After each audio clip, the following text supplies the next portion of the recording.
Let me just do the ping, and We then say we're we're gonna be taking good live, to are we go. audio live? We are audio live, I believe, unless my audio has gotten screwed up in that regard. That's fine. So, like, just daily reminder for everyone that I'm cute, you know? He is cute. Oh! Hello, Card, you're also cute. Honor. Everyone's Hello. cute by proximity. I know you're gonna deny it, but...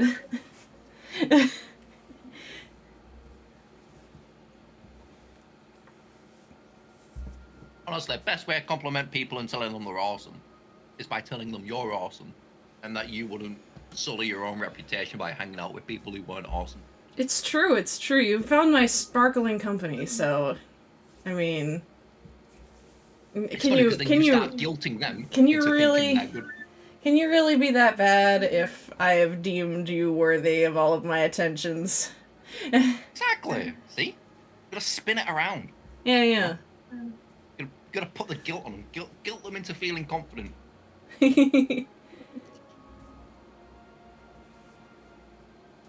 So we're gonna get to Dark Souls, but before we get to Dark Souls, I have something that I would like to do with you, Zix, if you do not mind.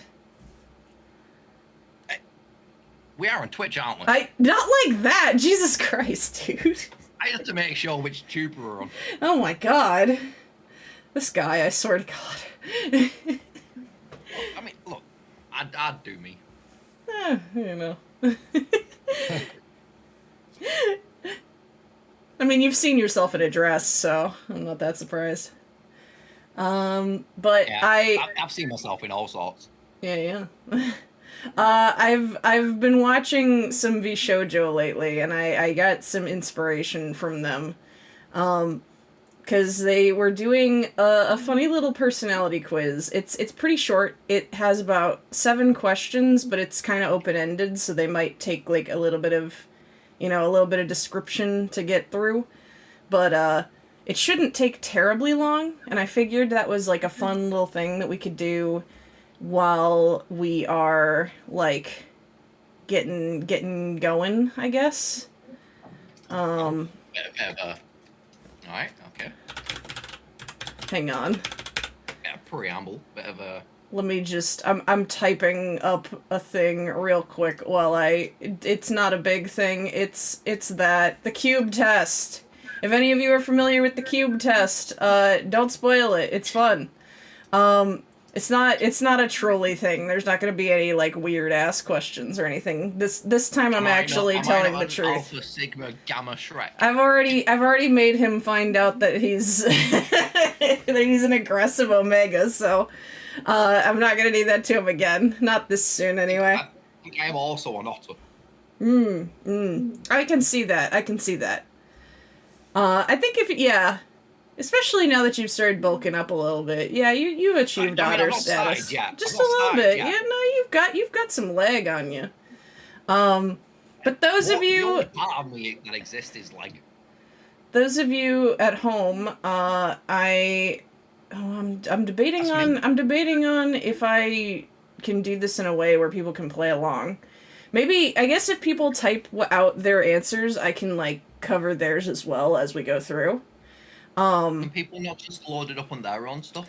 That's so, but it is like not like a click multiple choice kind of test. It's more of like you're gonna have to write down your answers kind of thing.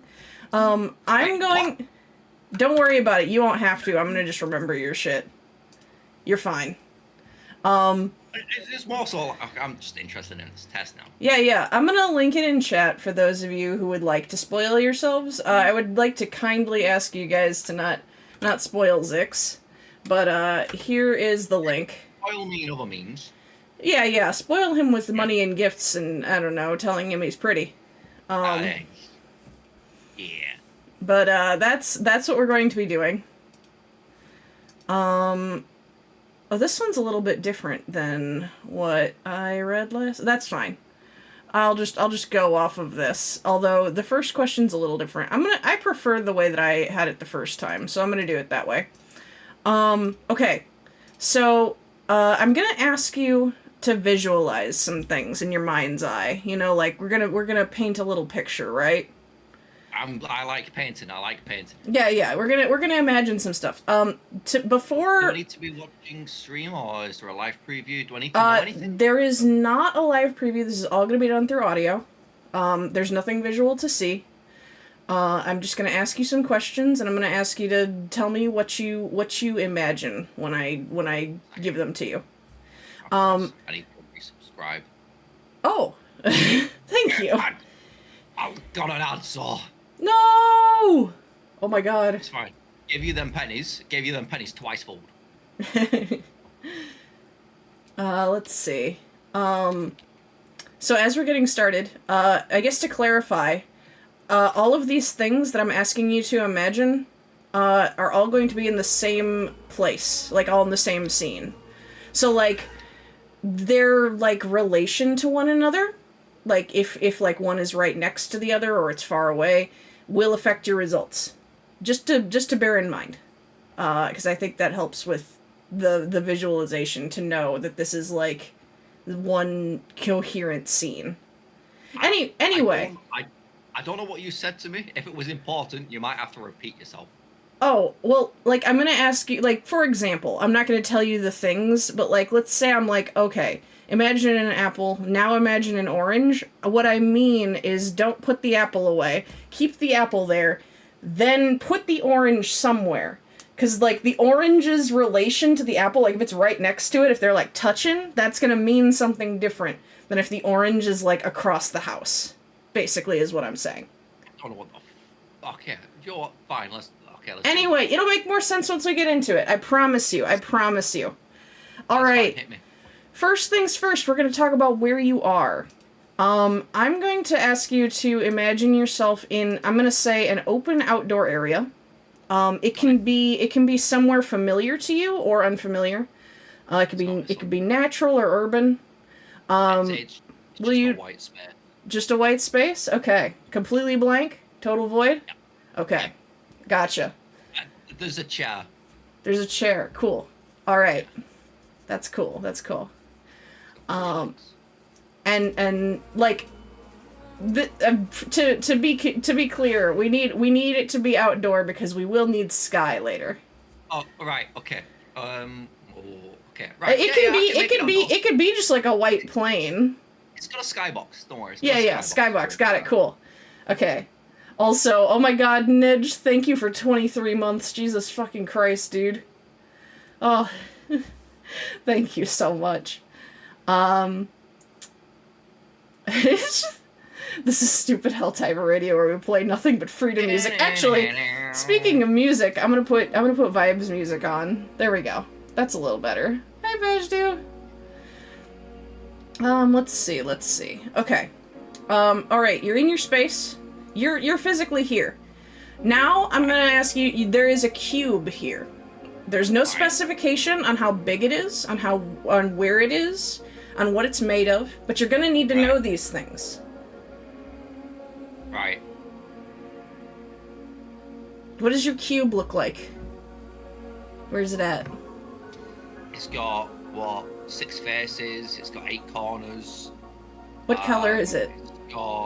It's probably white. Okay. White. I think you're fighting this test a little bit, but okay. You want me to have a cube? I've got a white cube. No, this is fine. We're playing around in Unity. It's all cool. You've got your cube. If I'm fighting the test, can you imagine? No, you're fine. I just was a little surprised that it was featureless. Does it have a texture? If you were to touch it, what would it feel like?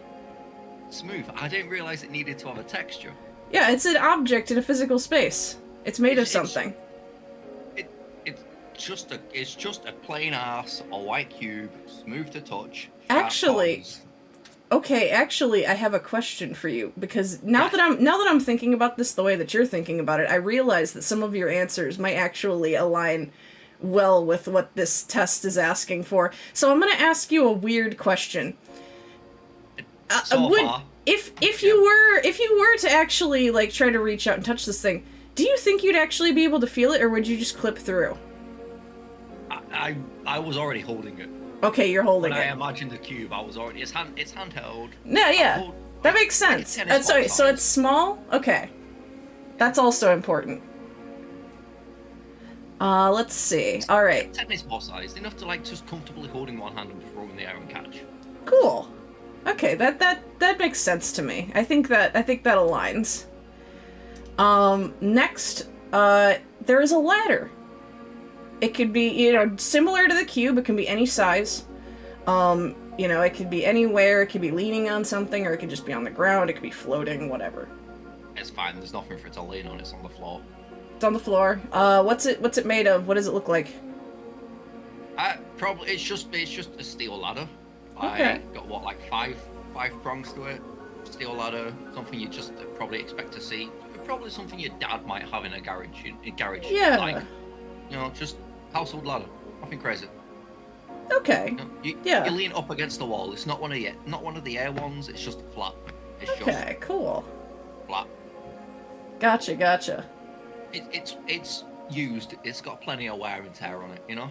That like it's probably missing one of the little rubber things at the bottom. You know, that you try and help grip it to the floor. The other one's looking a bit damaged. That sounds a bit like what I would imagine for you. Yeah. Yeah. Bit rusty. It hasn't been used in years, but we still keep it around just in case. Yeah, that's a good way to look at things. In an otherwise white void with my white cube, there is just this ladder. Is the chair also white and featureless? Like, is it like baby's first blender project? It's just a wooden stool. Oh, okay, cool. 3 legs. You know? Next, this one might throw you for a loop a little bit, being in this featureless white plane. Think of a horse. There's a horse somewhere here now. I should say, because of the way the results are, this should be a horse that you could feasibly find in real life, I suppose. Right, okay, because I did not immediately think that. I mean, I guess I would say if you want to hold on to that answer, by all means. I can do. But you should know it's doing something. Like it's doing something in your scene. You should think about what it's doing, what color it is, and like where it is. It's so. All it is. What I can say is just it's Doodlebob. It's just like it's an outline ink of this horse, and it's just kind of running. It's like stop frame stuff. You know, when you like look at something, and it just spins and it looks like it's moving. Yeah. It's just kind of doing that, and it's like getting all janky. Like the lines aren't like super rigid. They like flux. Yeah. It's just kind of running in place. Okay. Like it just looks like it's like in this void. It looks like it's drawn onto a wall. Like you can't tell there's a wall because it's just all white. But it just You know? Okay. Like it's in the same shape as like a horse. It's just it looks like it's drawn. And like somewhat okay-ish. You're like the Take On Me. Yeah. No, that makes perfect sense. That works for this. I would definitely say that works for this. Number 5, I kind of already know the answer because you described it in your biome. Like the question is like what kind of greenery, flowers and such are there. But you're in a white plane. You're in a void. Yeah. Like that's trees there now. Well, would you like there to be? There's not. I'd like that to be, but I don't think there is. That's an answer in itself, I think. I don't think there is. That definitely is an answer in itself. We're committing to the white void. Like it's featureless. I suppose because I'm really interested in where that's going. If you were to like be able to apparate them in, would you have a lot or would you just have some? I'd just have one. Probably rest it on the stool, you know. Just one, maybe a little cactus. Oh. Little tiny cactus, you know. I think you're gonna like the answer that I give you for this then. That's actually really nice. That's actually really cute. You're like little cactuses you see. They're like just two like little baubles, and like you've got the little stalk. Like it almost looks fake. Yeah. Like, you're looking at it and you're like, I don't know if that's real or not. Then you have to go in and lick it or touch it. And then it's like, no, that is real. Yeah. Let's see. Okay. So, the skybox is now going to be important because I'm going to ask you, how's the weather? clear. Clear? Okay. I mean, like it's rolling clouds. It's Rolling not raining. clouds, okay. It's just like it's. Any wind? I mean, I can't feel it, but the clouds are moving. Oh, okay. Like it just looks like a normal clear. It's not completely clear, but it's like it's a blue sky with some like nice fluffy white clouds just rolling by. You know? Okay, interesting. And last but not least, I'm gonna take control of this scene a tiny bit, because oh my god, a storm is rolling in. You need to think about the distance between the storm and the cube and how severe the storm is. What do you mean? Like I'm just telling you, there's a storm happening, and what's the first vibe you get when you imagine a storm coming through this area? I'm anticipation. I was just waiting for it. I like storms. It's like I'm hoping this is gonna be good. I'm like listening out for thunder, trying to watch out for lightning. Do you think it's gonna be really severe, or do you think it is just gonna be like rain, whatever? Like, oh, about cats? Hold on. What? Go ahead. Let me know what your question is. But yeah, go on. Continue about your storm. all right, like just I mean, we don't get any. I don't think we like. This is probably just coming from my like past experiences with storm, but it's usually a lot of rain. There's some lightning, thunder, but nothing ever strikes the ground. It's never posing a danger to me, but it's loud. There's a lot of rain, torrential rain. Okay. That also makes a lot of sense for you with what the answer means. Yeah, it's like loud, like lightning crackles through. It's just cool. Just, you know. Like the cube's just a cube. Like the storm's off. The storm's a distance away. Like it's approaching. Like the storm doesn't spontaneously combust up. Like doesn't spontaneously spawn up. You hear a little rumble in the distance, and then you get to see it approach. Yeah. Like a stampede of horses. Okay. Very cool. Okay, real quick, I'm gonna answer Pajdu's cat question, and then I will get to your answers. You got blamed by a friend's cat, and you figured that's very much like you're now welcome here. Yeah, I would definitely say so. We think of cats as like an introverted creature, but they evolved to be very social. And one of the things that they do when they feel safe with each other is grooming each other. So if they give you some scratchy kisses, then you're definitely a homie. But yeah, Zix, your cube answers. All right. I guess. Oh, actually, real quick, I want to clarify something about your empty white plane.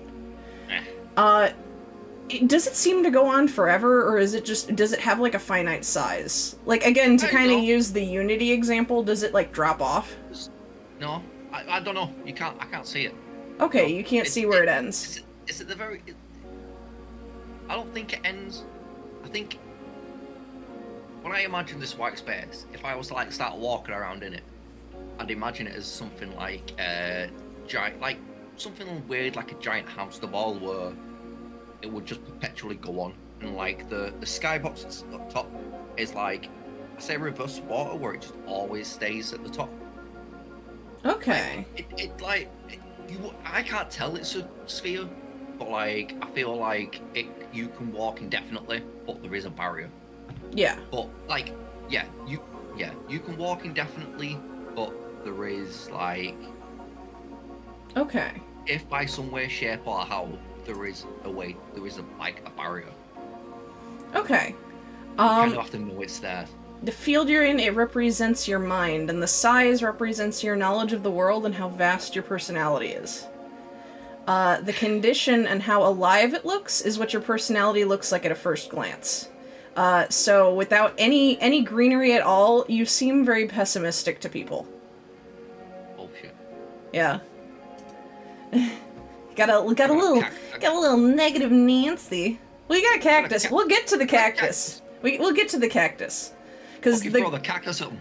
The greenery will be. Yeah, we're doing the cube test real quick before we do Dark Souls. Loon just burnt me and said I have no personality. There's a fun little personality quiz that. No, you do. You have a lot of personality. You have boundless personality. Well, technically, well, the size of it represents your personality. So the fact that it seems like you could walk forever, that would mean that you have like a lot of personality. But what it is there's no greenery, so it says you seem pessimistic to people sometimes. A realist. Yeah. Real quick, I will link the thing in chat for you since you're just showing up. This is what I'm reading from. They were doing it on another stream I was watching, and I wanted to put Zix through the ringer. All right, the cube. The cube is you. The cube. Right. All right. The size of the cube is the size of your ego. So. Oh well, that's okay. Yeah, you're not that bad. You're manageable. You're about, what a human can handle. Is this what the test says or what you say? This is what the test says. That's why I said that's really funny that it's handheld. Yeah. Don't worry, Nest. Apparently, same pal. Same. I imagined myself in a rainforest, for the record. It was weird. So I have very little, I can't see the horizon. I was very boxed in, but there was a lot of greenery, so we were very opposite in that regard.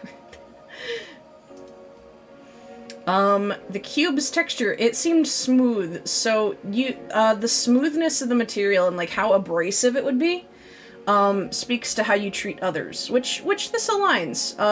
It's smooth, you put a lot of effort in to make other people happy, Zix. And you do take a lot of care with people, I would say. You don't make a big stink of it, but I think that's kind of part of it.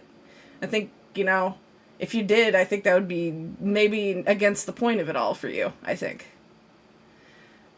I do a good deed every now and then. Yeah. No? You do plenty. I don't talk about it, don't brag about it. Not to call you a big softy on stream or anything, but... Look. Goes against the point. Like, current pet peeve with this generation, this day and age, when people start doing charity work and then post it all over the internet, like, like people who do the shorts of like, hey, I'm gonna give this homeless man a burger. Oh yeah. It's like, alright. Right. Oh, the cube is white. White means you are kind, independent, and self-reliant. True. Let's see. Oh my God, Barrett, hello! I'm making Zix to the cube test. Let's see. All right, your ladder. The ladder represents two different aspects of your life. It represents your goals and your friendships. The length of the ladder represents how ambitious or realistic your goals are. If it is like, reaching up into the sky, maybe it's a bit far-fetched. If it's very short, maybe you could stand to one a little more. You have a good practical ladder. So I would say, and I also think that aligns with you. You basically are pretty realistic with your goals. Alright. That's me imagine a ladder. I'm not going to imagine one that I can't carry. Yeah. The closeness of... Oh, what was that? I was just talking about the ladder. You cut out for a second for me, was all. Alright, yeah, no, I was just saying, like, hey, like, ladder, that's me imagine a ladder. It's practical. It's used. Like, it's not too short where it's pointless and it's only used to change a light bulb. I'm tall enough to change a light bulb anyway. Right. Oh, what? No, that was just it. Yeah. The material and the distance from the cube is what's going to be important next. So it was a metal ladder. It's pretty sturdy, a little used. The strength of the material has to do with, like, the strength of your bonds with others and the extent to which you can be a support to them. So, again, very, very on brand. When people need to count on you, you show up. Yeah. Steel is heavier than feathers. You've had to prove it a few times. Yeah, like I'm a very. I value my word a lot. That's why when I usually talk to people and like they want me to do stuff or like they expect stuff from me, I usually use a lot of words of like I'll try or may, like Yeah. I may get to it or I'll try and get to it. Yeah. Because I don't want to say I do, because if I don't, then that like, yeah. Giving certain, I only like to give certainties to people when I know I can get it achieved, when I can do it. Mm-hmm. Like, well, then, yeah, when it is definitely 100% within my power. Yeah, yeah. Yeah, you don't write a lot of checks you can't cash. No. How close was it to you? To your cube? Was it just kind of out there? It was like... A couple steps? I don't know. No, a lot, bit further. Was it like, it's not next to me, but it's like within 10, 15 feet. Like, yeah. It's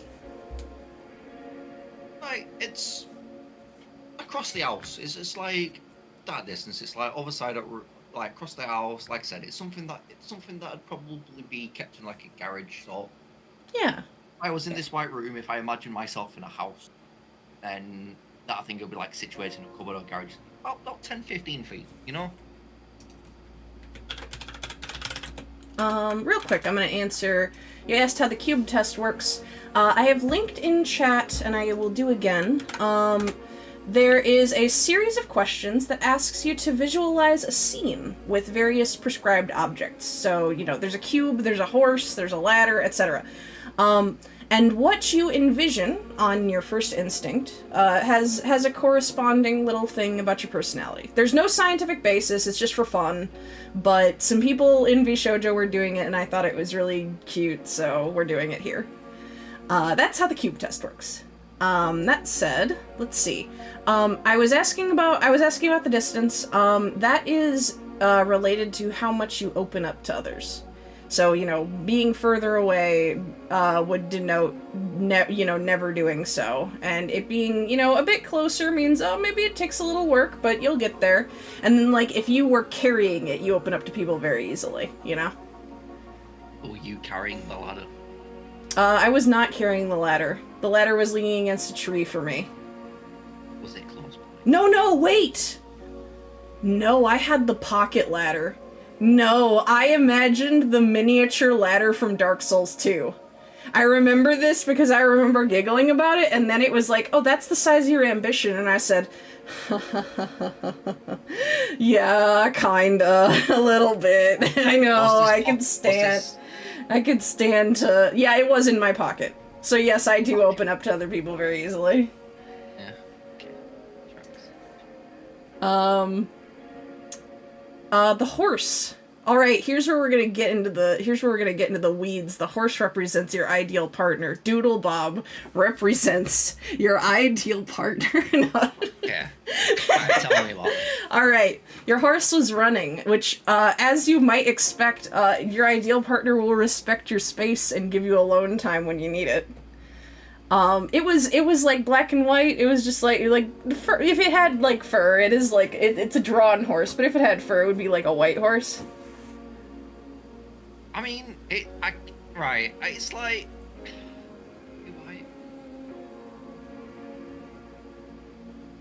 I'm gonna say it's white. Okay. Because, like that's what it is. It's drawn. The background's white. It is white. It's white. Then fill it in. A white horse means that you value loyalty and trust more than anything else in a relationship. I guess a horse that is devoid of color, I guess, would mean something else, but it doesn't have, like, a written thing for it. Black's devoid of color, ain't it? Well, black is all the colors, isn't it? No, white is all the colors. Yeah, that's because it's how the prism works. I had that backwards. Never mind. My bad. But, like, it has black as a color in this list, so... if you're wondering, mine was having the time of its life because it was in a rainforest and there was so much to, like, see and eat. And it said a playing horse is a partner who doesn't take life too seriously. And mine was, I think it was a brown horse, which was you prize comfort and reliability above all else. Let's see. Your greenery. It represents your popularity and how like, you know, how big you are with your social groups and whatnot. You said, and I quote, "There is none." Yeah. So I guess that would correlate. But all you want is one. All you want is one loyal homie. Look, is it so bad to want a homie that you can kiss and cuddle at night? You know. Oh my. Just a little. How would you do? Like. Goodbye. I hope you get home safe. You know. Yeah. Gotta snuggle with the homies. Let's see. Sat at the door screaming at me now. I think I heard that. Turn crisp up. Last but not least, we're gonna talk about the weather and then the storm that rolled through when I was like, yeah, fuck your weather, I'm giving you a storm. Let's see. The weather in your field reflects your general outlook on life. So, like, the more sun, the more warmth, it has, like, you know, optimistic, carefree, you know, good vibes. If you have, like, fog, it might be uncertainty. I asked about wind because it was kind of talking about, like, how much you might worry about future issues, how much you might not, you know, how much you kind of move along with the flow. The fact that it felt like distant wind was interesting to me. I think that if I were to bullshit a little bit and kind of write my own interpretation, you're pretty good at compartmentalizing. And I think that would denote in that imagery. And last but not least, your storm has to do with the stress you're feeling in life. Which did make me smile when you said you like storms, because you do seem to thrive under pressure. The strength of the storm obviously, you know, correlates to how much stress is going on. How close it is to the cube is how much it's affecting you. But it seemed like it was just gonna kind of pass through. So, you know, you're managing your anxiety and such very well. I don't know. You don't. I'm gonna be honest. If you would have just looked at me and said, no, there is no storm, I would have just been like, you know what? That seems like an answer in this test. And the fact that you hesitated makes me inclined to interpret it that way.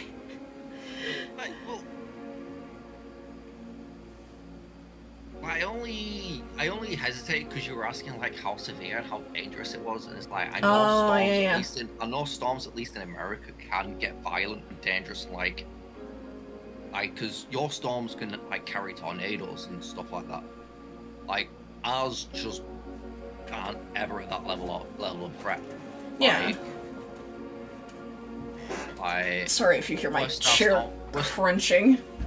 Worst our storms do is like pick up a few bins and throw them. Like we don't get like hurricanes or we don't get tornadoes. Yeah, you may not have experienced it though, but you might be able to like imagine a terrible storm. I don't know.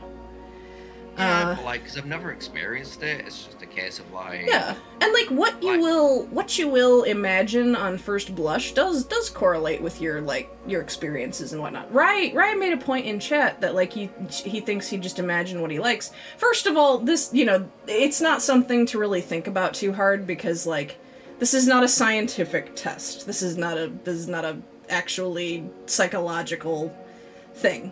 This is just kind of for funsies. But, you know, the things that you like them for a reason. And those things may correlate to answers that might mean something fun, you know? It is something, it might not necessarily be something I like, but I imagined a storm that I've been through before and I'm comfortable. Yeah. It's the same. Something I've experienced before.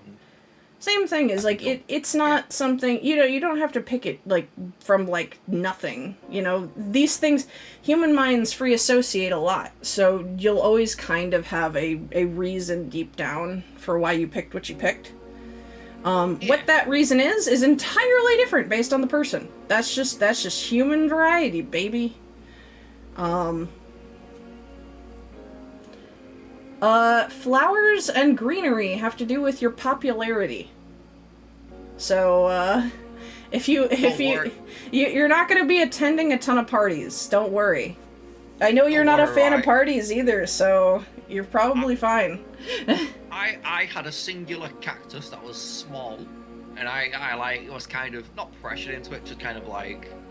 Well, you said something interesting. You said there is none, but I wish there were, but there's none. You know. Yeah. And so I was like, that's really interesting. Like that feels like an answer, you know? Yeah. I mean, like if it's like connected to like numbers and like numerous and blah blah blah, then yeah, there's an answer. Yeah. I don't mind.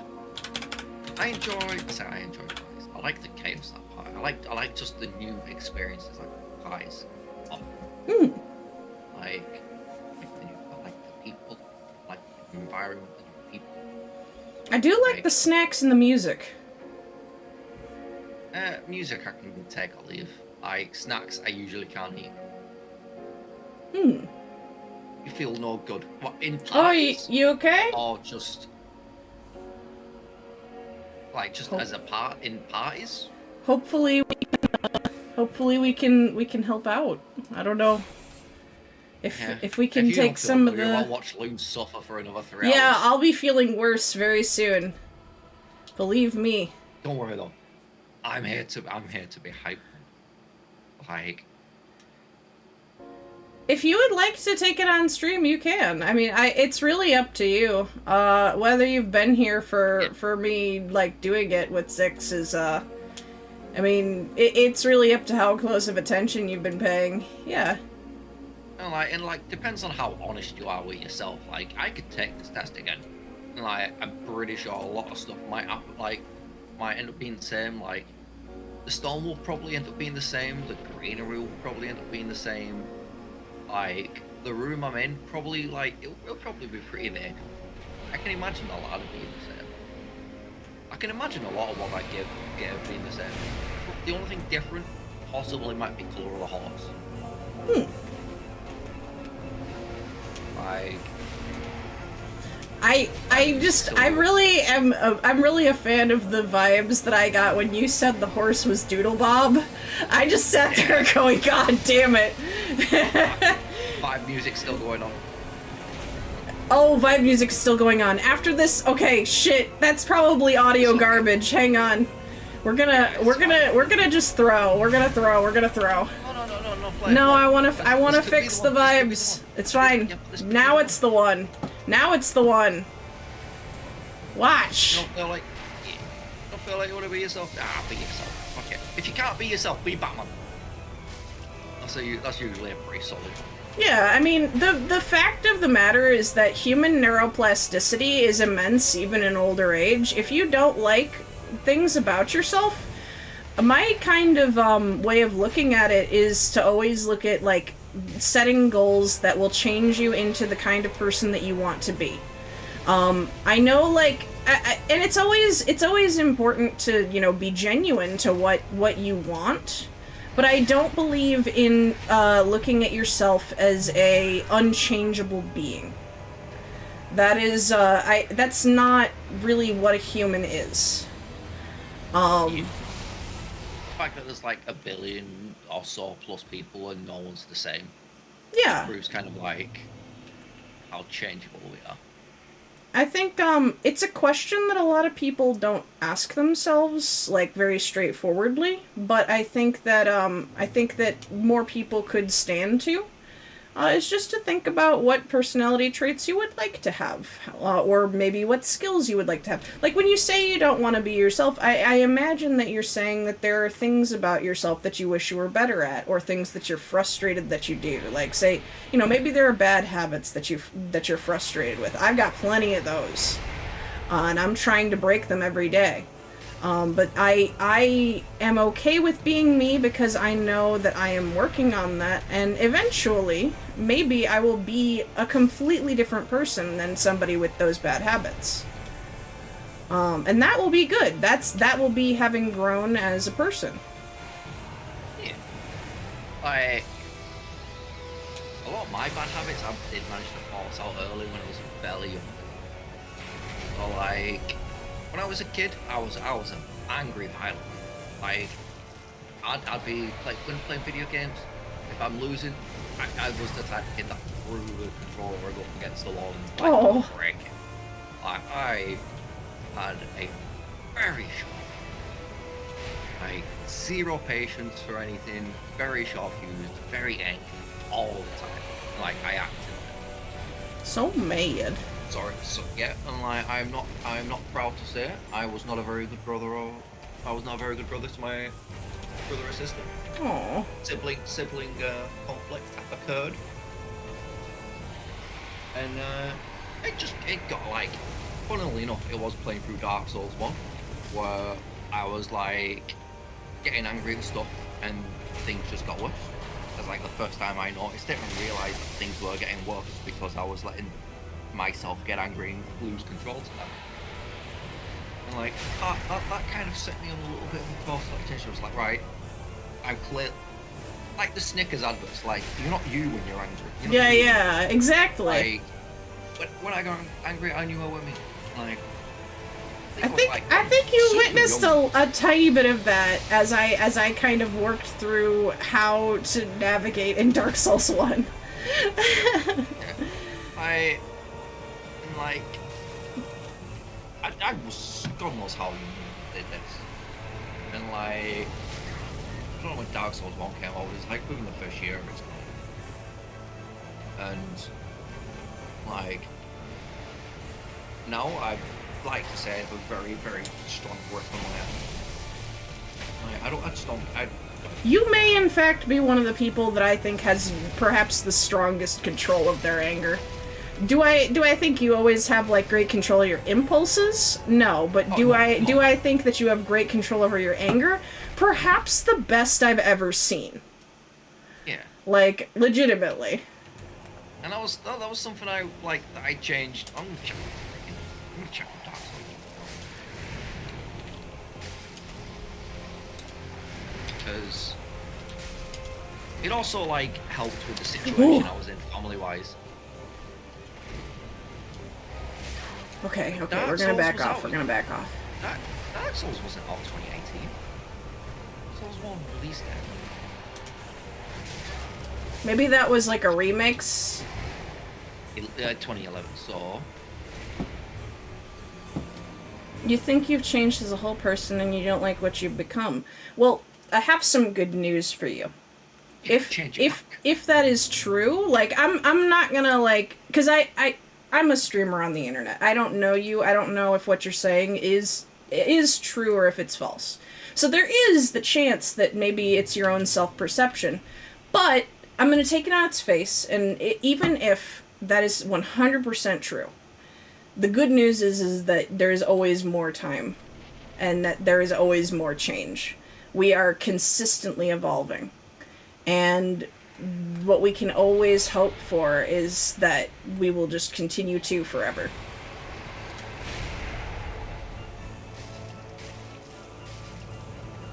And there will come times when, growth is not linear. We aren't always becoming better people. In fact, that's why complacency is the enemy. Anybody, no matter how good they are, if they get complacent, it's real easy to become a worse person. But the good thing about that, again, is that it's something that can always change. You can always realize, oh, this is bad. And, in fact, the fact that you're realizing that you want change in my opinion, is the most important step. Because if you didn't, you would simply stay in those habits that you don't like about yourself. You would simply just be that. No, The fact that you don't like it is proof that it can change. as a great hero once said, knowing is half the battle. G.I. Joe! And it's true. Like, you can't fix a problem without knowing it. No? I think so. I think I was like 15. Like, so I wasn't actually that young. I didn't realize it came out. At 15 is when I started. Like, I also had another weird like quirk when I was young. It wasn't necessarily something I disliked. It was just kind of something that Ooh, ended up becoming unhygienic. But I just didn't wear socks. damn it. My timing's off. Sorry. I just didn't like wearing socks. Oh, I hate wearing socks. Like, and for like, look, like 13 years of my life, I just refused to wear socks. Like, the shoes got smelled. It was just, it ended up becoming very unhygienic. And I don't know when I started it. I think it was when I became more like an adult. I'm just wearing them. I was like, fuck it, we're just wearing them. See, I found ones with material that I didn't hate, and that kind of was what saved it for me. I think it did help when I had my own money. Yeah. Because You didn't have to buy the cheapest one. No, I would buy the cheapest ones, but I just kind of threw them away after like a month or two and bought new ones. Yeah. Oh yeah, Like- socks that wear down are worse than cheap socks. Yeah. So actually, that's not a bad way to go about it.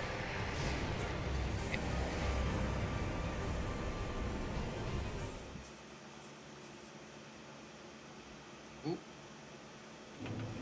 It was a decent attempt, but we can do it better. was fine. It was fine.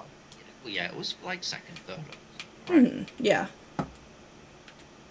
I Yeah, think this is already a better baseline than last time, so maybe we'll do it this time, maybe not. Who knows? But I'm having fun. Fighting with siblings is just, it does just happen. I understand. But I feel like I was a bit more rough and tumble with them than needed.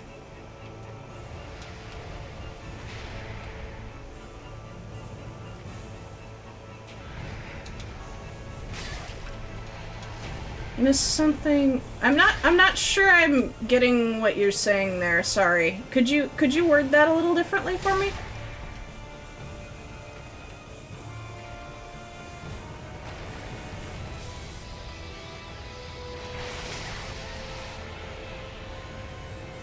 If you're worried about making other people happy, don't. Fuck 'em. I mean, that's my philosophy. Despite the fact Loon going on for 20 minutes telling people how much of a softie I am and how much I care for people. Well, you're a softie, but I think it's healthy because you have the attitude that you don't need to make people happy. You want to make people happy. It's a very different vibe when you feel like you're obligated to serve somebody, rather than just you want to make them happy. And I think you walk that line very well.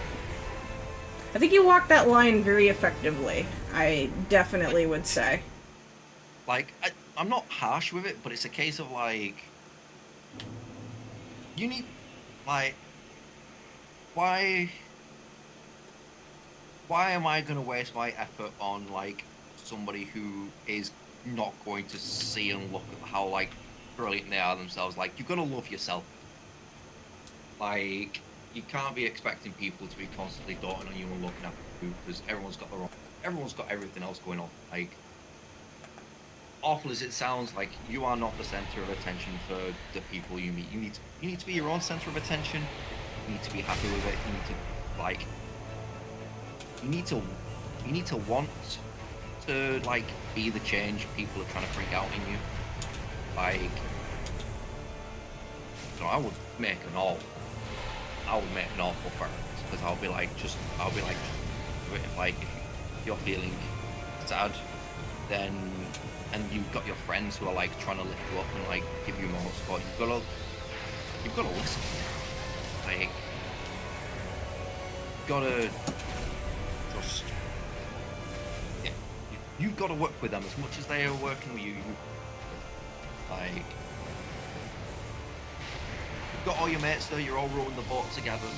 If you're not doing your part, rowing your boat, then it's just not going to get to where you need it. No! Why'd I dodge into that? That was really weird of me! Anyway, sorry. You miss people who once made you happy.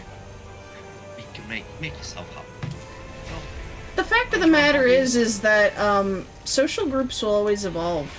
There are people in my life that I once thought I hoped would never leave, and through various circumstances, they had to. And that is just like life sometimes tears people away from each other. And the fact of the matter is, and this is kind of a harsh way to word it, but it's what I tell myself, is even the most loved people in the world, everybody dies alone. The only person that you're going to be stuck with forever is that little voice in your head. And so the fact of the matter is that the way to survive and the way to be happier as a person is you gotta make friends with that guy. You have to get along with that thing in your head. And it's gonna take some work, because usually we start off hating them. Usually we start off really hating them, fearing them even. And eventually it comes to a point when you realize that the fight is stupid. And that hating it is stupid, and that hating you is stupid. And that the fact of the matter is that the problem is not that you at your core are bad in some way. It is that there are things that you want to change, and that you have the power to change them. You know? If you're lonely, the fact of the matter is that there are avenues in the world to meet people. And I mean, that's basically what I'm doing right now. Is I'm just here to fill my life with good people. I want HP in a dream! Like, at the end of the day as well, that voice is just you. Like, and it is, and it is what it is. It's you, and it is just Mike. Like, I'm a very big believer in my own life. Even when I'm sick, it's like you. As long as you don't think you're sick, as long as you have no inclination in your head that you're sick, you're fine. You're good. But like, whenever I do get sick, as soon as I clock onto the fact of like, hang on, I might be coming down with something. It's like, bam, man flu. And it's like, why? Why do I think of why?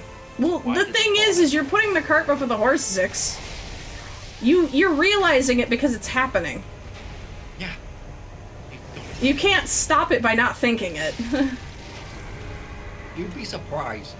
I mean, I don't know how many times it might have worked or how many times it might not. Because me not thinking about Your lung imploded! Alright. Look, it's not a foolproof, okay? There are going to be exceptions. Yeah, no. I don't want to necessarily be giving that as broad advice, you know? Anyone who actually takes genuine advice from me should don't. I mean, by all means listen to me. I'd appreciate it, thank you. Well, and a day, seek it. Damn it. My timing's off. End of the day, like, see, there are people who Duh. run like 15 Duh. years, 10 years, Nope. 5 years, Duh. however Damn many it. years, like, schooling for this stuff. I'm listening to some bozo who's currently got a very vocal son who's going to get a smacked bum. Currently ruling his life. Not somebody you should probably... I swear to God, sir. Mr. Dizzy! He's just sat there.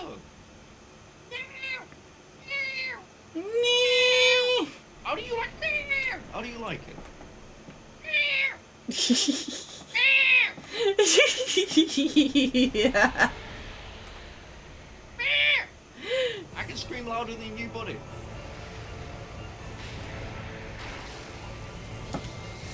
Oh god. Fuck.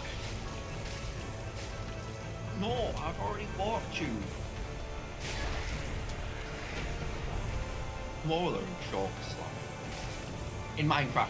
In Minecraft. In Minecraft, yeah, not for reals. Chalk my cat out in Minecraft.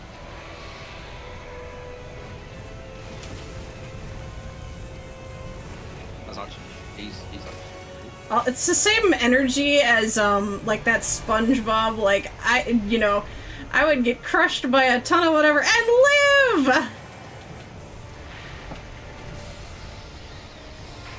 He's just being a dick at this point. Got food. I do need to change the letterbox, but I'll do that later.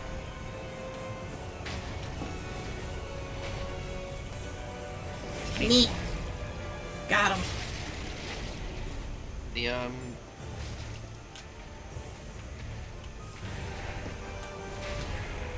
Right. So I've got like 2 days left in my current job. I'm excited. Oh. Like I'm gonna work Thursday, Friday. That's Why it. won't I'm it? Not in my new job until the 8th. We've got like a nice couple of days. Like I'm so excited. It's like this is gonna be the first like 9 to 5 job I've had ever. Ooh. And like I have A salary so much- man. Yeah. I am actually salaried as well. It's not hourly. Ooh. Like He's it's- moving up in the world. Yeah. Like it's just I was at work today, my current role, and like it was quiet, so I just had time to do. So I was like, I drew out like a little daily plan. It's like, what am I gonna do week to week? I was like, there is so much room for activities. Dude, the vibe of like when you get enough going on in your life that writing in a planner feels exciting, like that. Oh, that's such a vibe. Yeah, but it's like I want to fill everything up, but I can't. No, you have to leave some Like- room. You have to leave some room because you never know when like you're gonna be needed, you know? Yeah.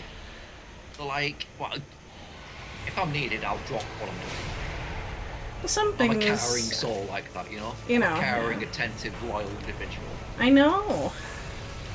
So like, it's like Mondays is like, so like my work can go from, I either start at 8 a.m. or 10 a.m. depending on like the particular like week rota. And like I'll end at 4 or 6 according. I can start working at 9 and end at 5. It's like, No, I missed. it's, thank you Don't for get the flustered. Oh yeah, I I'll give you appreciate it. Yeah. Let me just fill the and by all means, Me. it was like Me. between them hours, I think I'm going to be trying to attend to gym as best I can, as well as like, cause I'm going to be cycling.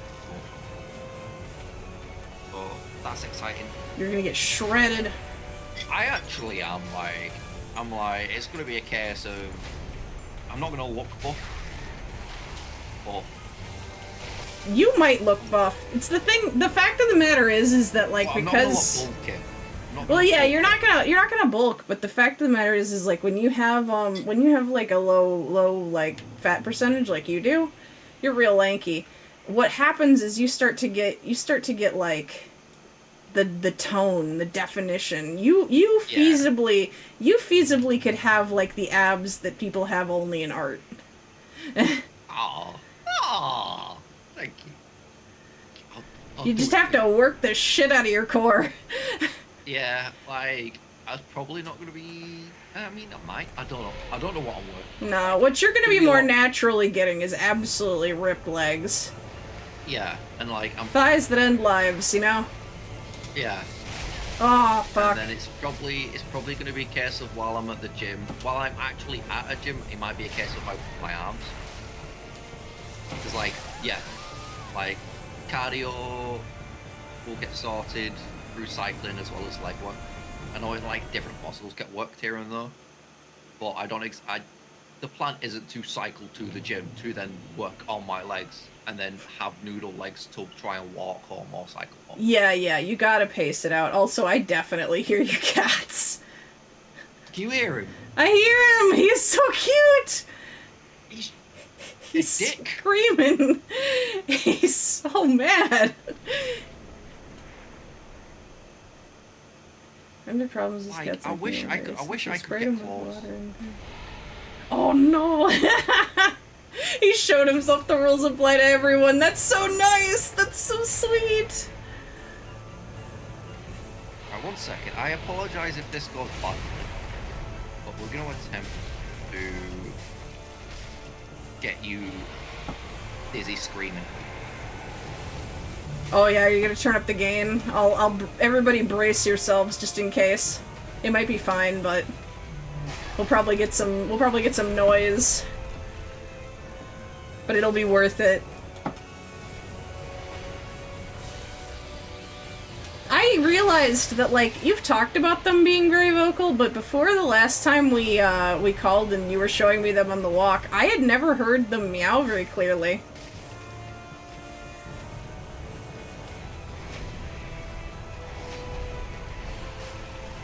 Oh, I didn't think there would be a third one. My bee. Oh, he's gonna do the fire. The fire? Me. The Fieri. Oh no.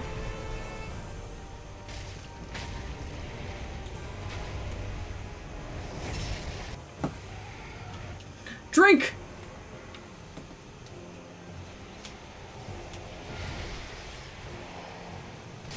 Oh! 1, 2? Oh, fuck. Okay, right. There's a wind-up. Remember that. No.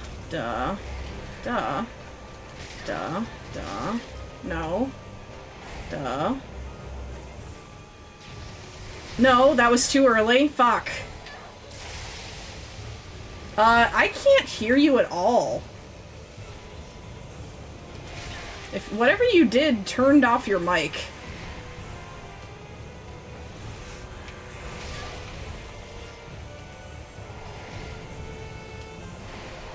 This phone is under dizzy. Oh, could somebody in chat please tell him that, we can't hear him at all? Like, there is no mic.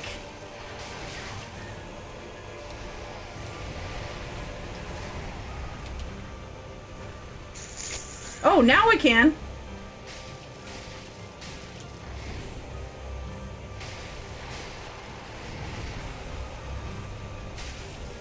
At least I thought we could. Never mind. Oh.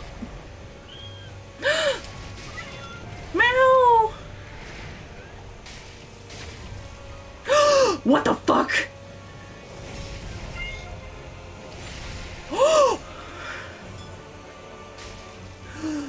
I'm scared, guys.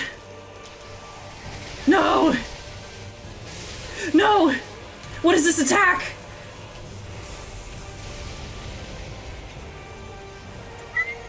Meow! This is the Dizzy Troy! Oh!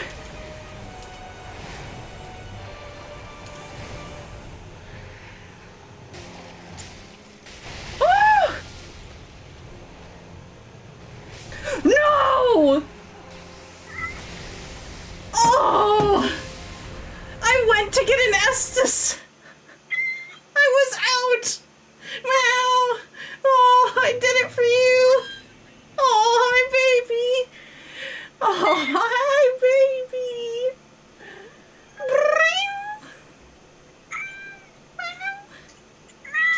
Oh! Oh! Hang on! Oh! Hi!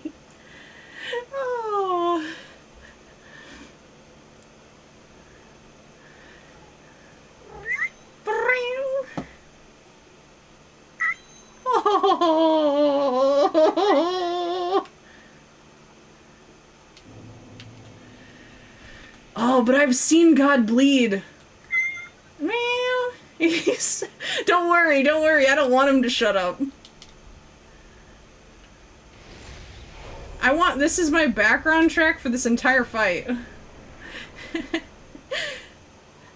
Oh, the sheer dopamine rush. Oh my god. I feel like I could kill God. Alright, let's do it. Let's kill God.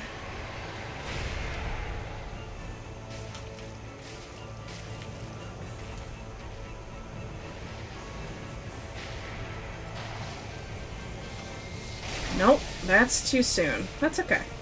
I'm gonna do it.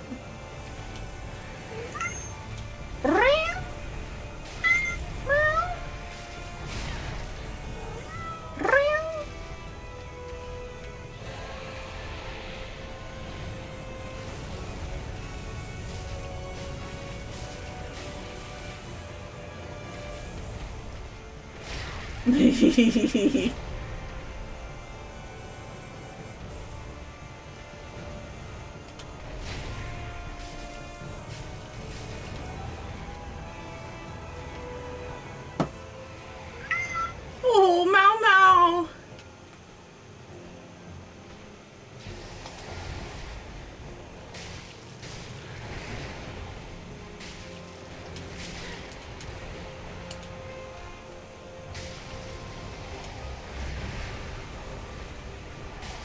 Mau Mau! Oh no!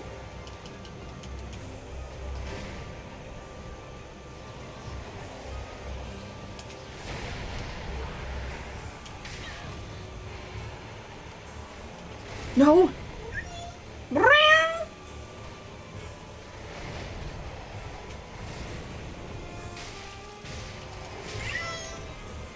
He's such a baby! I love him!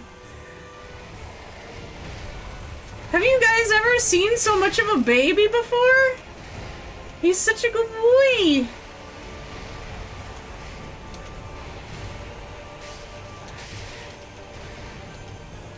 Oh, fuck. I need to remember that last one's always kind of a stab out. Ooh, yikes. This is not gonna be it. Maybe it will? Who knows?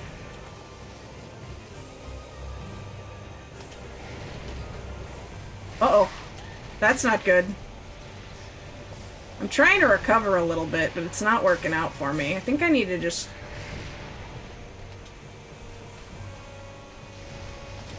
Ooh. No, no, no, that's death. Okay, okay. We're starting to see into the Matrix a little, though. We're starting to get there. Meow, meow.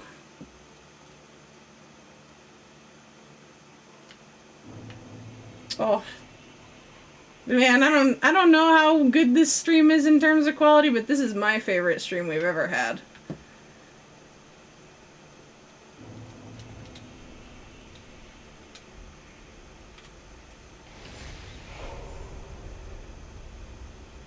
Easy. Bring.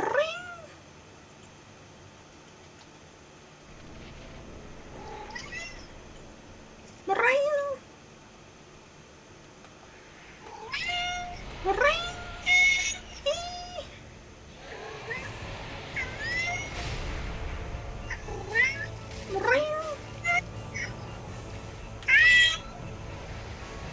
He's such a baby. You can hear how small he is. Oh, I'm gonna cry. You ever hear something so beautiful in your life? Oh, it's a baby.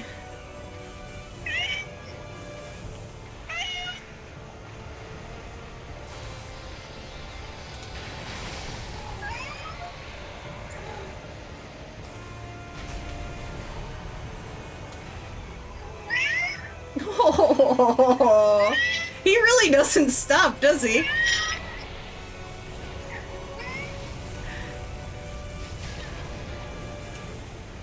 He's as chatty as Ash.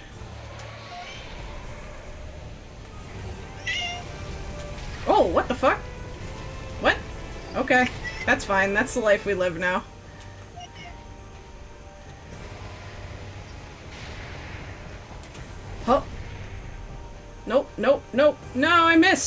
fine. We'll get him. Hee-yah!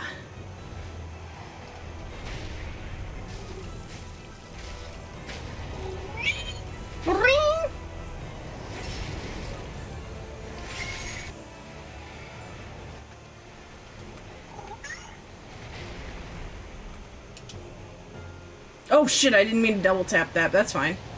Whatever, that's the life we live. These are the hands we're given. Something, something disturbed. I know that's a cover, but listen, the disturbed version's really good.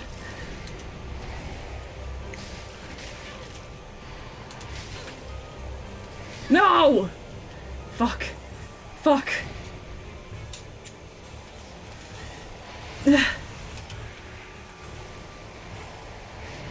No!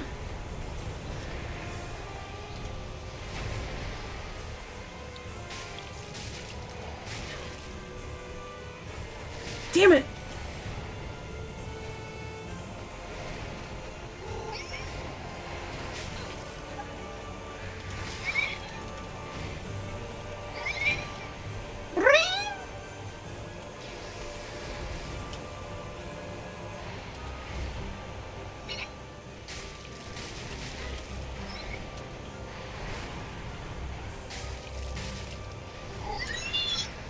Oh, baby!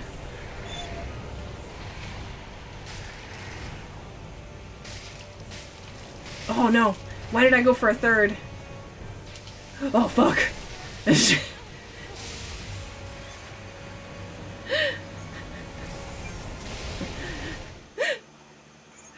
think that one kind of went well, even though I didn't do enough damage. If I were more aggressive, that would have been it. The fact that I'm starting to think things like that, like I'm starting to think like if I had just done this, like that's a good sign. That's a good sign. I'm gonna be back now, but yeah. Oh, hello. You hear the man? I did. I heard so much of him. He's so good. He's still going. Oh my god, Mal, I hear him. He's still going. Oh my god, how does he not? Does he ever have a hoarse throat? No, I usually cave at this point. I usually... I have a video to send you later that's like a cat has gotten laryngitis for a day, and he has like this little whispery meow, and I want to know if after today, does he will end up with it. Like, there's been a few times where Iris has done like the silent mouth. Yeah. He like opens her mouth up to mouth, and it's just nothing. Kind of like a little bit of a... She might have had laryngitis. Like a little bit of a rasp.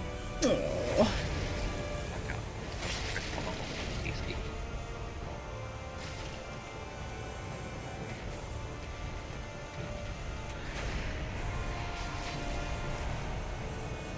Getting this practice now, aren't we? Yeah, we're getting there, we're getting there. It's all like the vibe of like mastering a craft is what Dark Souls really satisfies, you know? You spend a long time being shitty at something, and then you get your ass handed to you a million times, and then you do it more, you know? But then eventually you get there. I think this is gonna be a little bit more. I'm gonna be honest, this might not be the run, but it might be the run. Like, the game is like legit real fun to run back. Like in a second playthrough, just because it's like you have like the muscle memory to do cool shit then. Yeah, you get like and it's like almost immediate, or like you running back in if you were to like New Game Plus it and run back into the first boss. Oh yeah. Like you'd probably have so much of an easier time. Yeah. Like, you'd see your improvement like then and there. Like I need to fix my hair 1 second. I don't want that falling in my face anymore. Like if you went back to like if you just played the game and went back to like certain bosses like Dancer, like you'd probably do that a lot easier. Like a few of the key fights that might have like stuck in your head, like it's a nice little boost. Oh yeah.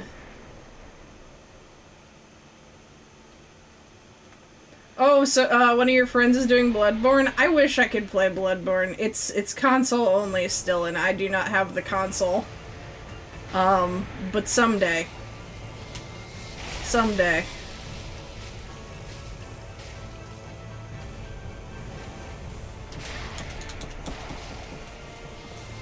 Oh. Well, that was... You know, after everything that I've done today, I want to say I get a gimme, but I don't. That's not a...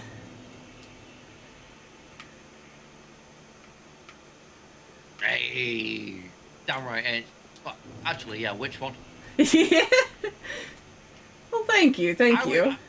I was just assuming it was me. Yeah, it's usually you. It's usually you. Rye is here as well. And yeah, I suppose Loon. I'll do. Sometimes you need something in a pinch, and that's where I come in. What, something to pinch or at a pinch? Oh, well, I mean, porque no los dos, my friend.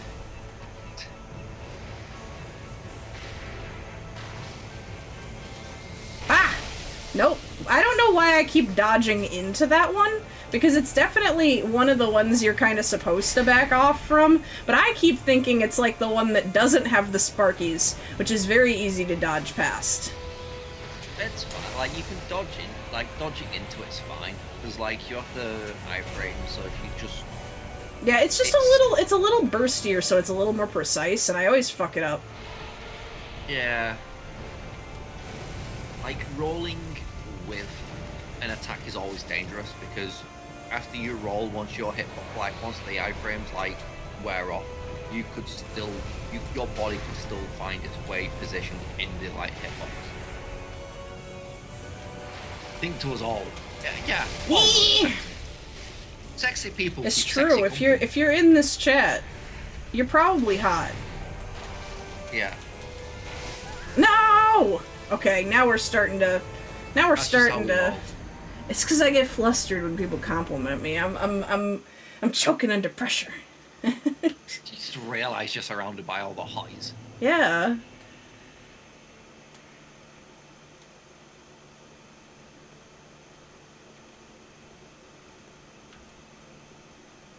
I'm not. Oh, like the like when you just like pull out your keyboard and you just hit like whatever comes first on the recommended text and just see what your phone tells you.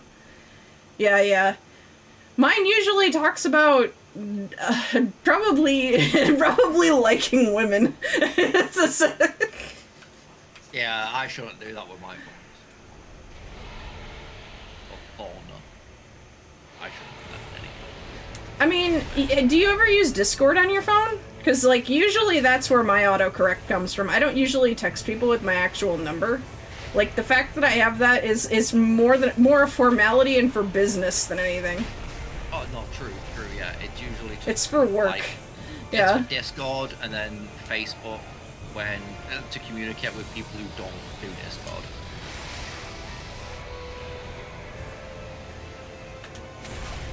Yeah, like your keyboard does get like filled out by like say like doing things on Twitter on your phone or doing things on Discord on your phone.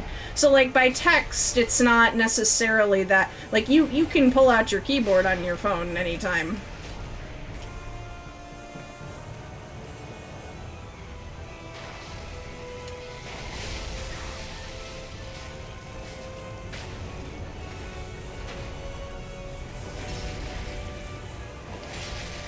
That's fair. It's, you know, the mobile version is always going to be worse, but I figured that would populate your autocorrect a little bit. And if it hasn't, then, like, whatever.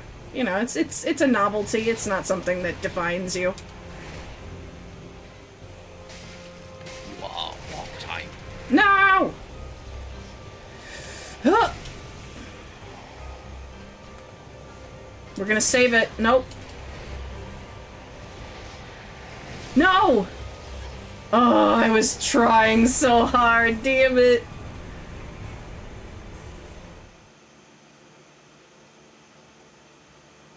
Wee bit behind.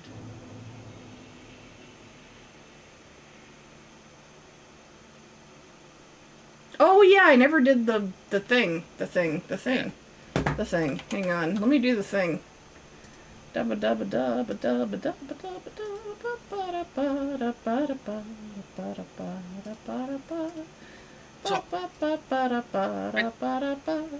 There we go. I feel like something else which is possibly rather indicative to personality. You ever just right? This is for everybody, not just like Loon or me, but is a hypothetical, and it's purely hypothetical, not something that's ever been done by anybody ever. Yeah, right? yeah. Purely hypothetical. Gotcha. Yeah. So say you got home pretty late at night. Yeah. You put some vegetarian chicken and bacon pasties, lettuces, little pies in the oven, right? Yeah. Anybody could have done this. Yeah, yeah. Anybody. Like, how long do you leave them in? First of all, what temperature do you set your oven at? What it says on the package. Already incorrect. Why? We'll get to it. I'll open this up to the room in case people want to get involved. Okay, I'm gonna tell you something about myself, and I can tell you exactly why I am the way that I am. I like to bake more than I like to cook. So when I cook, I prefer things that have a very, like, prescribed recipe. And I read the package and I do exactly what that box tells me to do. Okay. And that's just my ninja way. Sometimes, once I know the dish really well, then I might start to ad-lib. I might be like, oh, I want to do it a little longer because I want this, like, this breading to be crispy or something. You know? And that's, like, a little more of what I do riffing-wise, but, like, not much else, no. But what the fuck do you do? Right. Well, like I said, we'll give a little bit of time. Like, if anyone... I'll let you answer this. Oh my god! Hello! Welcome, Raiders! Oh my god, we've been struggling against this boss for so long. Give me just a second and I will welcome you all formally. But yes, hello, welcome in. I am Loon. Wow. Oh my god, Watto! I hope your guys' stream went well. Oh my god, I'm gonna die! Okay. I got too excited. Hello! I'm Loon. I'm a Void Witch VTuber. I do a lot of, like, story-heavy and, like, adventure-heavy games. But I also like to do a lot of collabs with my best friend Zix. And, his favorite game is Dark Souls, so I told him, hey, like, I'll play them all, but you need to hold my hand like a little baby. And then eventually I was like, hold on, what if I just fought this boss by myself? No, you're fine. No, never apologize for raiding in. I was getting flustered by that boss anyway. He's a very overwhelming force, and I'm very bad at the video game. I will be real with you all. I'm struggling. I've been at this for 3 streams. I'm not kidding. Yeah, this is our 10 of attempting this boss. Yeah, hour 10. Yes. I'm gonna get there. I'm gonna get there. This is a lot better than when I started. So never apologize for that. I hope you guys are ready to watch a lot of this. But how was your stream? How did everything go? I hope you had a good one. And for the record, don't feel pressured to stick around. I know after a stream I always need to get food, so get yourself hydrated, get yourself some rest, and settle in for the show. Now you've been the gladiator. Now it's time for the court jester.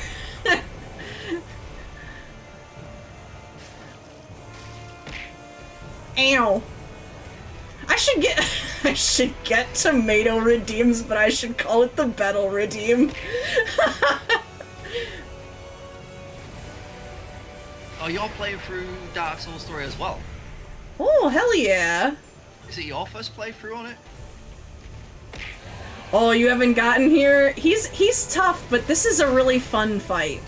Like, I've had a really hard time, but genuinely it's felt very rewarding. Oh, damn it. That timing is still a little tricky for me. But you get his dog. Oh no, I didn't get the stagger damage. I hate that. But that's fine, we'll get him.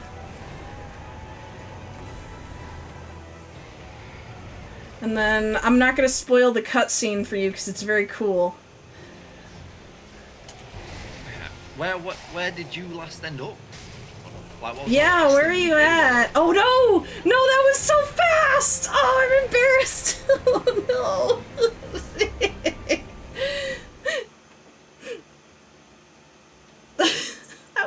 I got so excited. I had 11 Estus. I was like, this is gonna be the one. I'm gonna do it in front of all the raiders. It's gonna be so cool and sexy. And then, oh no. Oh no. I proceeded to just trip down the stairs and just roll. Oh, fair. Okay. Yeah, yeah. Alright. I think I know what you're talking about. It's, hang on. What's the place? I have like an image in my mind's eye. Hang on, real quick. Gonna kill this man's dog. Yeah, I'll do something other than just looking for ALT.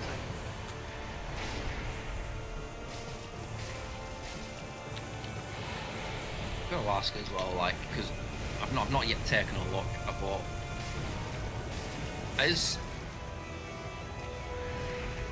are you perhaps?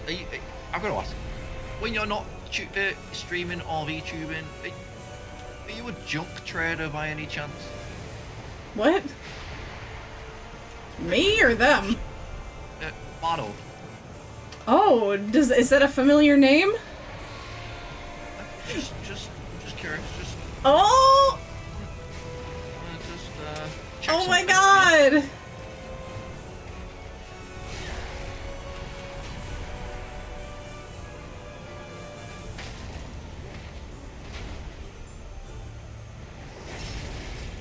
You love junk. You love money as well?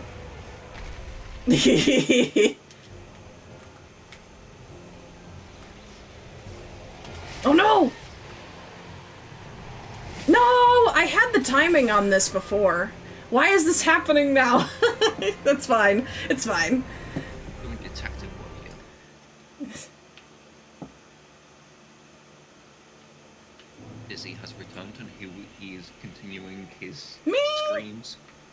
Yeah, we had a few runs of this boss that were just me listening to Zix's cat. Dark Soul, I'm doing better! We're getting there! I got so close! It was within, like... I had, like, a fingernail's worth of health bar left on him once. We got that close. We were right there, and then I lost it.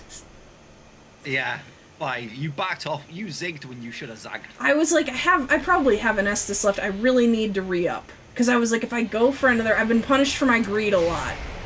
I don't want to... I don't want to... Yeah, I should have been greedy. No, it's fine.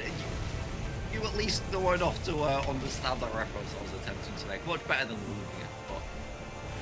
Yeah, the... No! Okay. Watto was the... Toydarian? Like, elephant nose, like...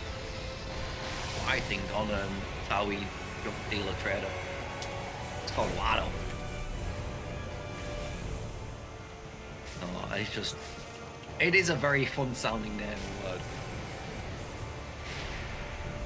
I do appreciate the Watto. Well, that's just the first thing that came to mind. I was like, it's real. Okay, goodbye, sir.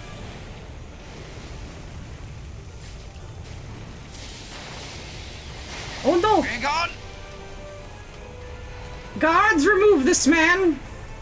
I've always wanted to do that.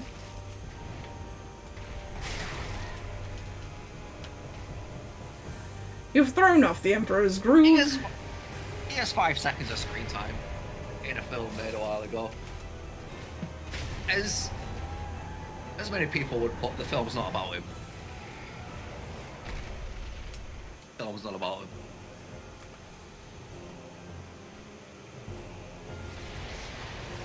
Damn What it. do you want, sir?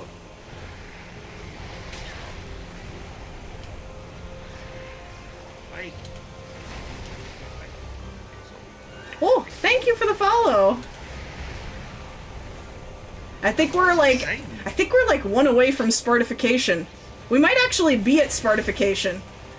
Oh, I'm gonna refresh. Right. When we finally reach 300, we're gonna watch 300 in the Discord. 299. Hey, glad you could join.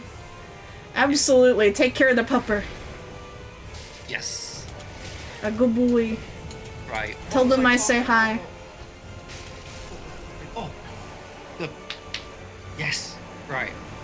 So, what I was talking about before. Do not deny me my chatbot, Zeus. Fuck. That was a good one.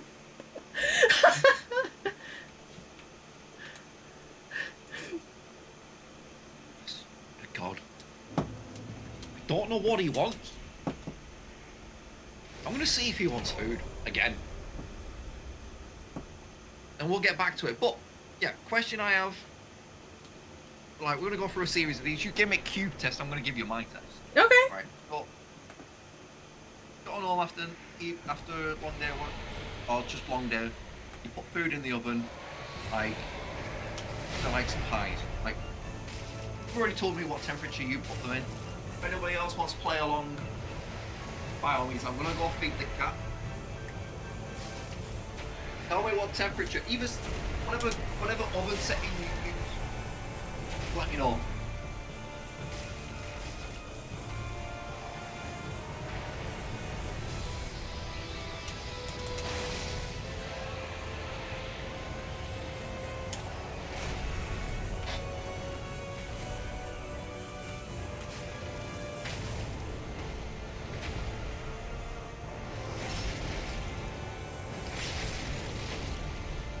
Let's go, let's go, let's go, let's go. Let's go, let's go, let's go, let's go. 12 Estus. We're gonna get zen. We're gonna get real calm. It's gonna be fine. Oh, this is not calm. This is not calm! Eep!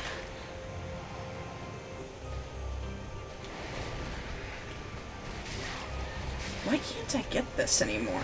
What's happening?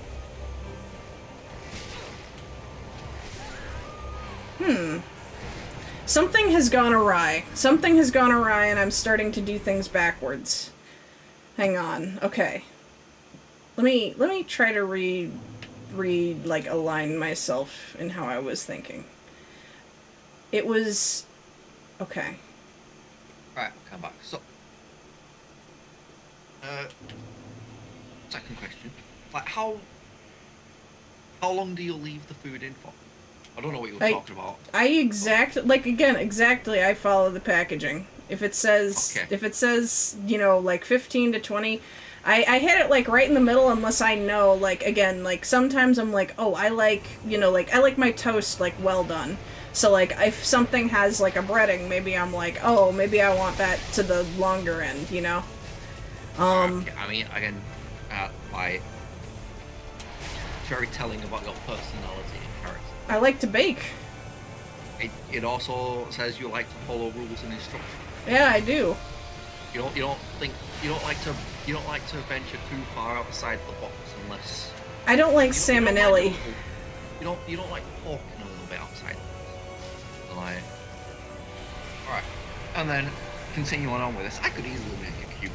You could make a cube test. Continuing on with this line. Question. The food is ready at whatever time, however long you've left it decided to, whether it's by the rule, by the box, until you can smell it, you know? How quickly and how do you remove the food that is currently on this baking tray? So, I guess I'm assuming what you mean to ask is I get like a pot holder or an oven mitt. I grab it so that I, like, once the oven goes off, like, the timer beeps, right?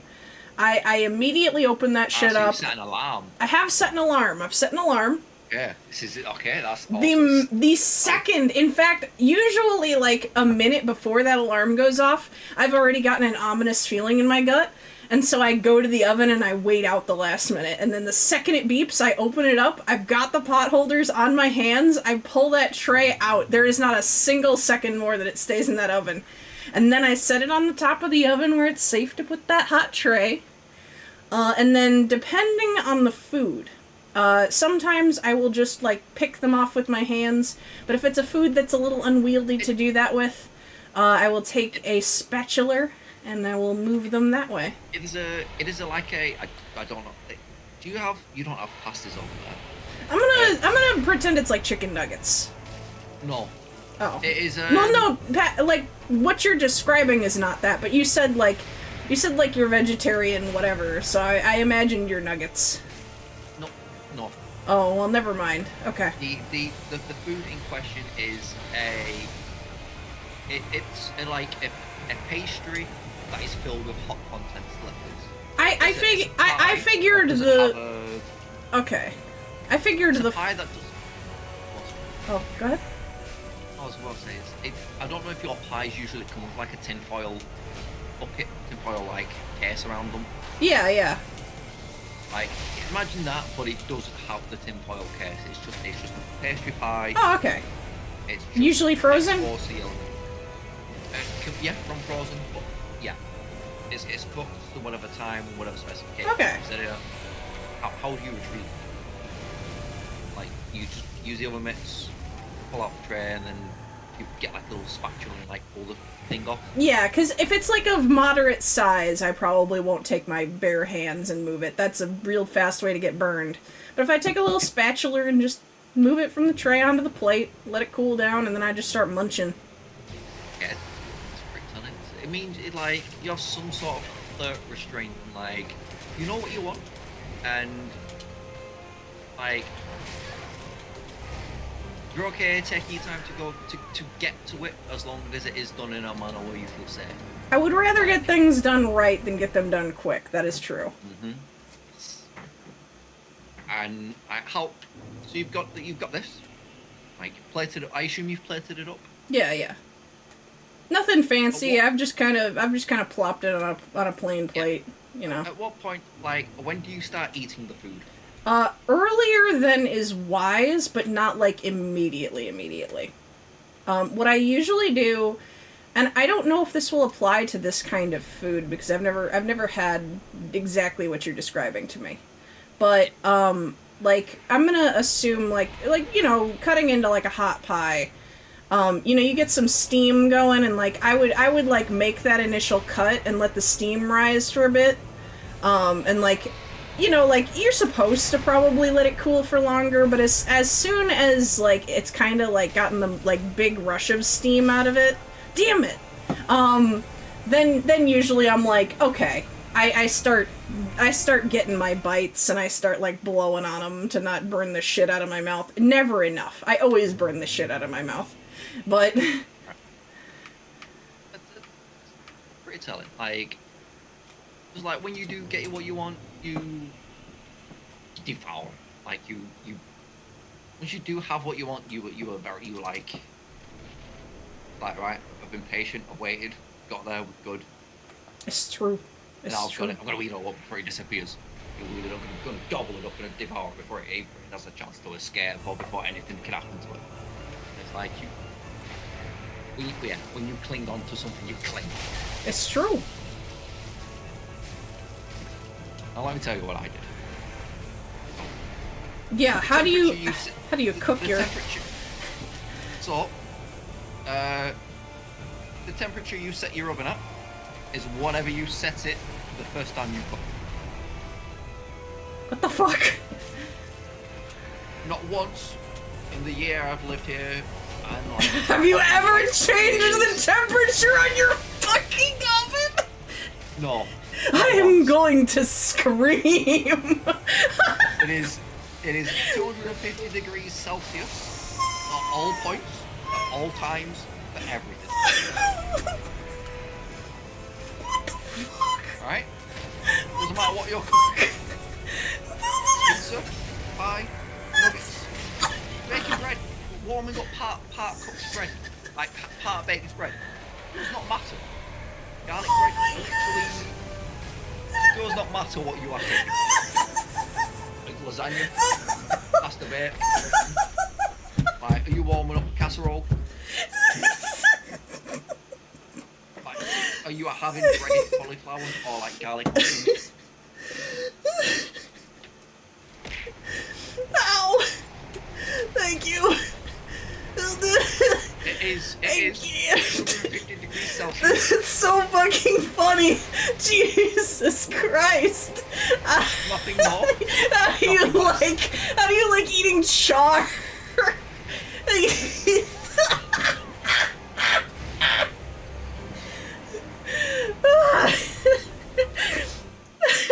Finish. No! I'm sorry, I can't stop laughing.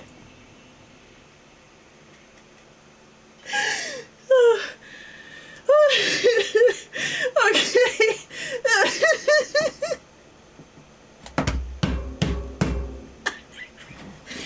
Go on. I'm waiting for you to be done. Okay. Whew. Okay. Ow. Oh. Serenity question now. was- Serenity now. Okay, go on. Go Next question was for how long? Ah, Right? yeah. How Minimum. long? Minimum Yeah. 20 minutes. Oh no! I have to ask you a question, Six. What? When you eat food, like, is it unpleasant? Like, do you taste like you're smoking? Nope. I'm shocked that you don't open the oven and find that whatever you have made has just been reduced down to ash in the bottom of the tray. Sometimes I do. And do you know what happens then? What the fuck do you do? I don't cook them again. I guess. But, like, you could do it if you just had to turn the dial on your fucking oven. Why do you have a need not to? Why? Is that the hottest that your oven can go? No. Oh, why is specifically that temperature then? I really want to know your rationale. I read it on a box once. What the fuck? On a bus? No, box. Oh, on a First box. time I ever cooked anything, it The- told me 250 degrees, 20 minutes. The first. Oh my god. You can only make recipes that use that temp. Yeah. No, incorrect. I mean, it is in fact, you will find, rather correct. I hate to say it. I hated to say I it, would but you love are to cook. incorrect. I would love to cook your meals for you and see how fast you change your tune. I don't like to cook, and even I think that I could give you an experience that you would be like, "Oh my god, Loon, you're an You'd be amazing surprised. chef." You'd be Wow. surprised how many things do cook at 482 Fahrenheit. Oh my 20 god. I mean, a minutes. lot of things cook at 350 Fahrenheit around that I eat. So actually, I don't change the temperature terribly much, but Like, don't forget, whatever we're cooking for at least 20 minutes, oh. right? If 20 Oh wait, minutes, so like, okay. So, okay, yeah. So wait, you're at 482 Fahrenheit for 20 minutes? What the fuck? yeah. Oh my god. Right. This Hey, man. sometime. Right, so I say it's a minimum of 20 minutes. If you're never sure if something is properly cooked, you just ask yourself, does it feel like it's been 20 minutes? If the answer's no, then you leave it in there till you feel like it's been 20 minutes. That you don't even like set a timer, you just let it ride? And you Yeah. just are like, oh, I don't know how long that's been in there. Yeah, you go. Oh. What it is you put it in. I You go do something, and like, so you might go down like something I might do, because like my kitchen's not too far. I'll put something in the oven, then I'll boot up like a 50-minute YouTube video. I'll watch it. I'll like look and it's like, oh, we're 20 minutes into the video. It's probably correct. Like we'll ignore the ads. We'll ignore the times I've paused it to go. Like, about 20 minutes. Yeah, we'll go check on it. You know. Exceptions to this. If you can smell the food strongly, go check on it. If it looks like it's a colour you like, take it out. If it's not a colour you're keen on, keep it. I mean, I guess. You're not wrong, but I don't like it. Like, after 20 minutes it's done, and it's still not good, you wait until you can smell it. Have I ever shown you... Like, strongly smell it. I just... Yeah... I just am, like, still flabbergasted by the fact that there is a worse cook than me in the world. Like, there actually, one exists. One exists. I would love to cook for you how I do it, and, like,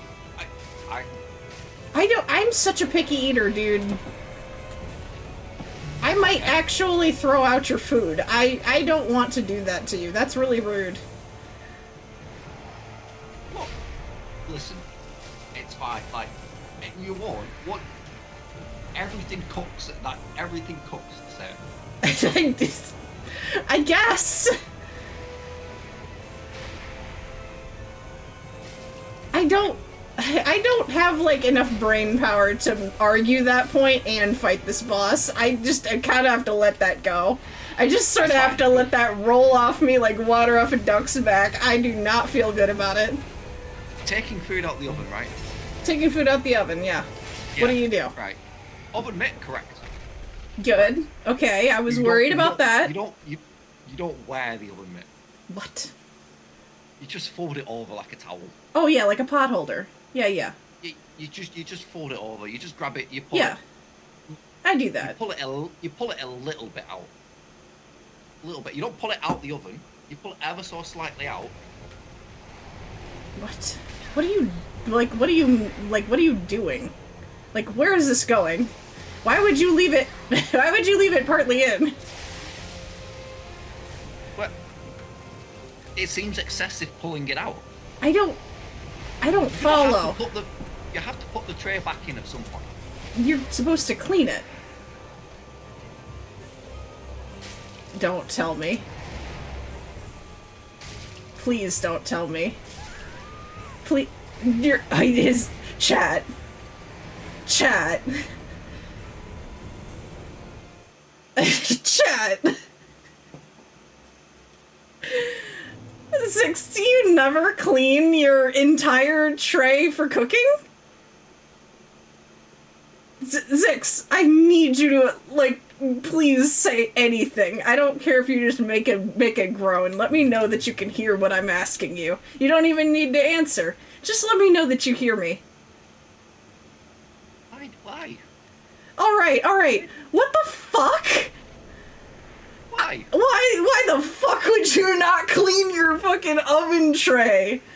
Because you're cooking everything at 250 degrees. Oh my for god! 20 minutes. Nothing survives. Oh my god, no! There is still like gunk and shit. There's still residue. It builds character. It puts a bunch of fucking germs on your food. Oh my god, that's not. What germs? You're nuking them at 250 That's degrees not for 20 minutes. That's not. Yeah, it's flammable. Yeah, the next time you cook, those fucking little crumbs, they're gonna catch fire and burn your fucking house down. Zax! Can they catch fire? Yes! Yeah, because they can cook! I mean, like... This is the angriest I can remember being. Like... Like, hand on heart, this ain't... I mean, it started off as a little bit of a bit, but this particular part... That's worse! No, I know. Like, I've not cooked it in, like... What, like... How long have I ever lived on my own? Like, 10 plus years? What? I mean, I've had different baking trays because I've moved houses, but I've never once cleaned one.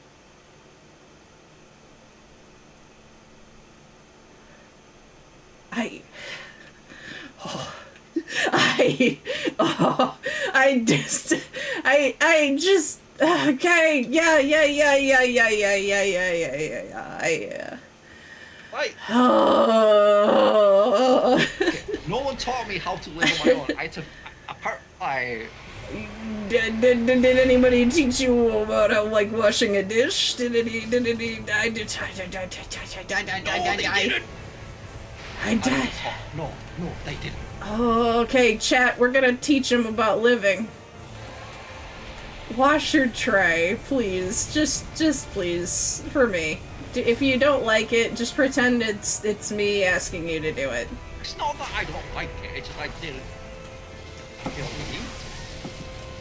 It's important. Please do it.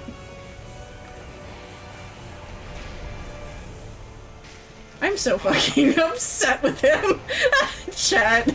It's fine. He doesn't know. It's fine. It's fine. It's gotta be fine. It's gotta be fine. Yeah, I wash my dish. I do wash dishes. Like...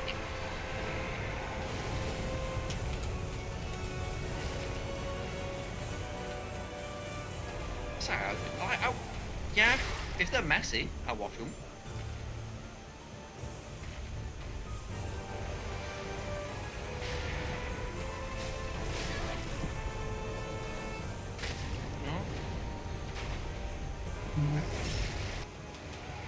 I'm so fucking upset, guys. I'm having an out-of-body experience. That out-of-body experience is about to kick my ass. Yeah. So, like, and the plate looks clean, I'd probably not. I'll probably eat something on it later on. Dude, it doesn't have to be visibly messy to have germs and shit. Like, so like, what, alright, okay, so like, if it's messy, like, what I consider mess on a plate is like any sauces or like, stuff that's like been on it. So any like sauces or fillings, like if I've had a pie on a plate, like, and the fillings go out everywhere, yeah, but if I've just had nuggets on a plate, like that gets put to the side of the sink, like, might be a few little crumbs on it, but when it comes to like, if I ever need a plate quickly, I'll just grab that, brush it off a little, brush any like crumbs into the bin. Sometimes I'll probably shake it, and just throw my food back on there. Oh no. Please. Damn it! We were so close! Oh, guys! Did you see that? Oh my god. I think I just got so mad I got into a flow state. Oh my god. Well, I'm helping. I fucking guess you are. Jesus Christ, dude. Oh, we're almost there. We're almost there. We can get there. We can get there. I believe. I've seen God bleed. I know he can die. Anyway, so that's for moving food out. Like, how quickly do you eat it? I don't think I'm the same as you. I say I'm the same as you. I don't even allow for the steam to it. That thing goes straight in the mouth. You let it just like steam burns are no joke. Like, no, that's where a lot of severe burns come from, specifically is the steam from food. So like, hey, if you would like to get an easy get out of making Loon mad card, just let the steam go.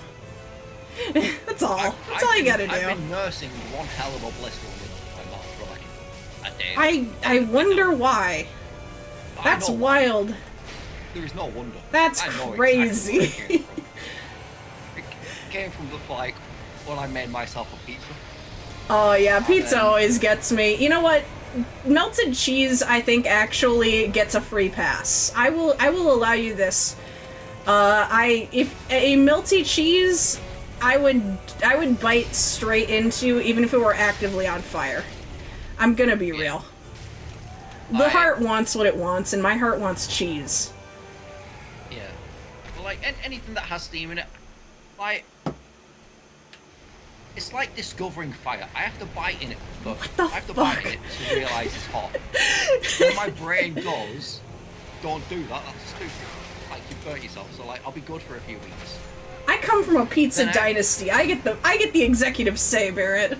But like after them few weeks, I have to test it again to make sure steam still hurts. It's- Just in case. Just in case there's been a patch and it's been fixed. Is the liminal pizza shop gonna become part of my lore now that I think about it? You know, maybe it should. I would have to think about that one. I was never part of the liminal pizza shop. Liminal. My father, his family had a pizza shop when he was a young adult, before I was born. I will not disclose the name because I don't know if that's, like, I don't know how, like, it was not a chain, so I don't know how well you could, like, pinpoint who we are from it. But I will say it was an independently owned and fairly successful pizza restaurant that was next to a bar. And I will also disclose, in case you need any verification that it was any good, that we've had several people offer us money for the recipe, and we have turned them all down.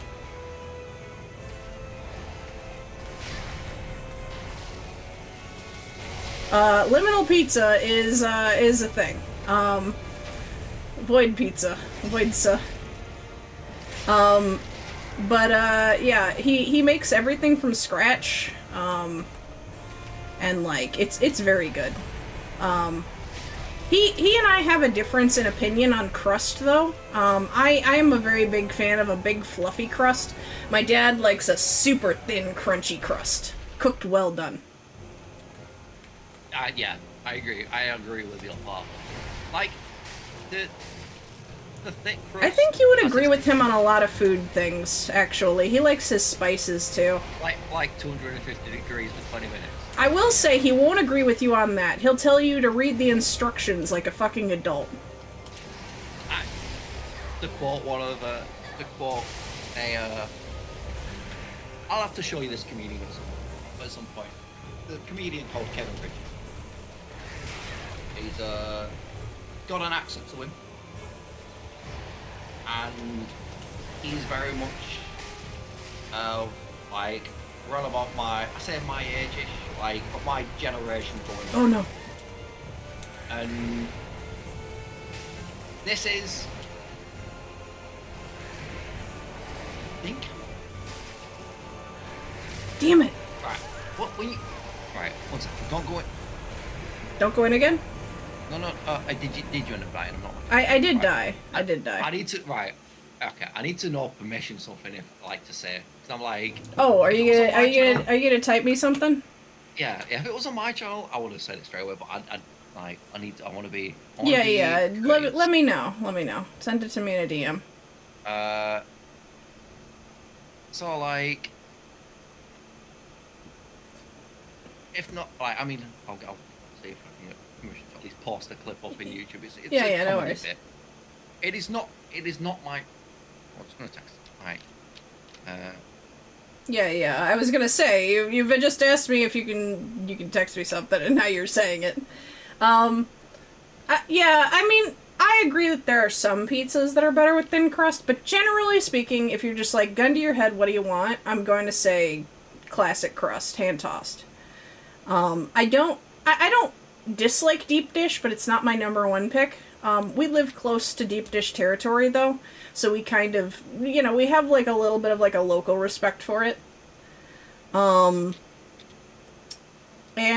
New York style's pretty good too.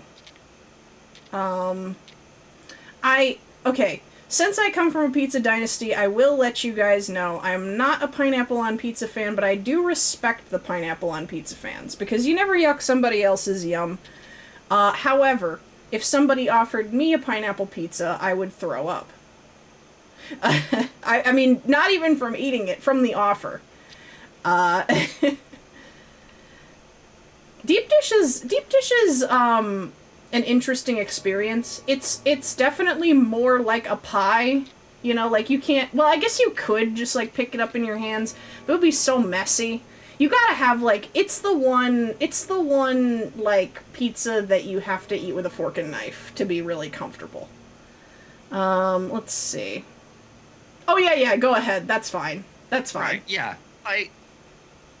I'll post a bit up in... I'll post a video up on Discord, because I think he's hilarious. The accent just adds to it. This'll be a funny bit. This'll be a funny bit, because it's true about me. So... It's a little off color, fair warning, but like not too bad, yeah. You know. And like he goes on saying like he remembers the time. He remembers like during his Christmas, like when he was young, Christmas time, getting like Lego sets or Duplo sets or like any kind of like construction set that'd come with instructions, and he'd talk about how like. His dad will always end up having to help, and then him as the kid is like grabs the instructions, and the dad's just takes them, throws them away, and just comes out with the line of like, reading instructions in this household was viewed as like an admission of homosexuality back in them days. Fellas, is it gay to read how to build the Death Star out of Legos? And like, fellas. Whilst, is it gay to breathe another man's air? Whilst that wasn't the exact one-to-one scenario for me growing up. Oh no. It was a case of... It was like a tough guy thing? Yeah, it was a masculine thing. It was a masculine thing. Like, you didn't need an instruction manual on how to set up a fridge. You didn't need an instruction manual from IKEA to build these set of chairs. Like, all from B&Q. You didn't need it. You're a man. You should just know how to do it. You should just do it. Like, it should be, like, build that shed. That's such bullshit. It's easy. Build a shed, it's easy. It's just 4 walls, hammer and nails. Why do you need an instruction manual? That's such bullshit. Doesn't matter you've got 18 things left over, 4 of them being hinges. Don't know how you've attached that door, but you've done it. It's just sealed with duct tape at this point. Yeah. It was just a case of like instructions just aren't needed. Like you just do it, get it done. See, like the thing is, I had a similar interaction with my father, but I won. Was the thing. Not like the same punchline, but like when I was young, we were putting together like a computer desk, right? Yeah. And like my mom and dad were just trying to like. Just do it, because like they my dad's a construction guy, it seemed like an easy thing. And then there's me, I'm like 5 or 6, I'm like off to the side, I've got the little instruction manual, and all of a sudden they look over and I've got like half the desk constructed. And I'm like, yeah, all you had to do was read this and then you could do it really fast.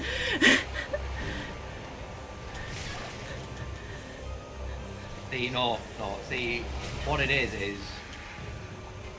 because I'm a dude, right? I just know how to do it better. I understand. It's my woman brain. I needed the help. It's not the woman. Yeah. It's just, I'm a guy. I know better. Could be a dude who made the instruction. Could be. But oh no. I still know better. Fellas, isn't gay to read another man's instructions? It's kind of like he's telling you what to do. Yeah. Are you gonna be submissive? Not in my house. I will not raise a bottom bitch in my household. Man. Alright? Fellas.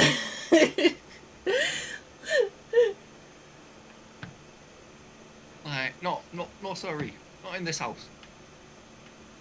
If I ever catch my child reading an IKEA instruction manual, there'll be hell to pay. there will at least be a talk. God damn. There will be a conversation to be had. Never have children. I pray to God every day he never has children. Like I said, I'm already aware they're going to need therapy. I'm gonna set a nest egg. I'm gonna set a nest egg ready for them. Like as soon as they come out of as soon as they get shot out the baby cannon, like the baby cannon. Yeah, I want to call it whatever you want. Like Therapy out the womb. Like, like, Yeah. all right, it seems like that was a rough one for you. Let's. Hello. Oh. Thank you for the embers. I appreciate it. I'm gonna need them where I'm going. I'm going straight to hell. So, yeah, I don't, and I don't think that should surprise anybody. I don't follow instructions too well. God. I actively rebel against instruction. Mm-hmm. Majority of the time. It has actually, Jake, like... It's caused you some real strife. Yeah, and it's caused a lot of, like, internal reflection on things. Why? You know, the thing that I've learned how to do with you that I always really enjoy your reactions to, because sometimes you do have an answer and it's a good answer and I learned something. But I always love to ask you, why are you fighting this? Because sometimes you just stop. Sometimes you're like, why am I fighting this? A lot of the times it's because I've been told not to. I'm aware. I'm aware that is my that is. It is just part of who I am. I like to be.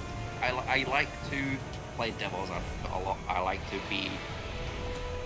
to bring a voice against the majority or against whatever is going on. Yeah, yeah. Because it provokes thought, it provokes conversation, and it challenges people. Yeah, at the end why of the they day, think the way they do, rather than people just blindly following something.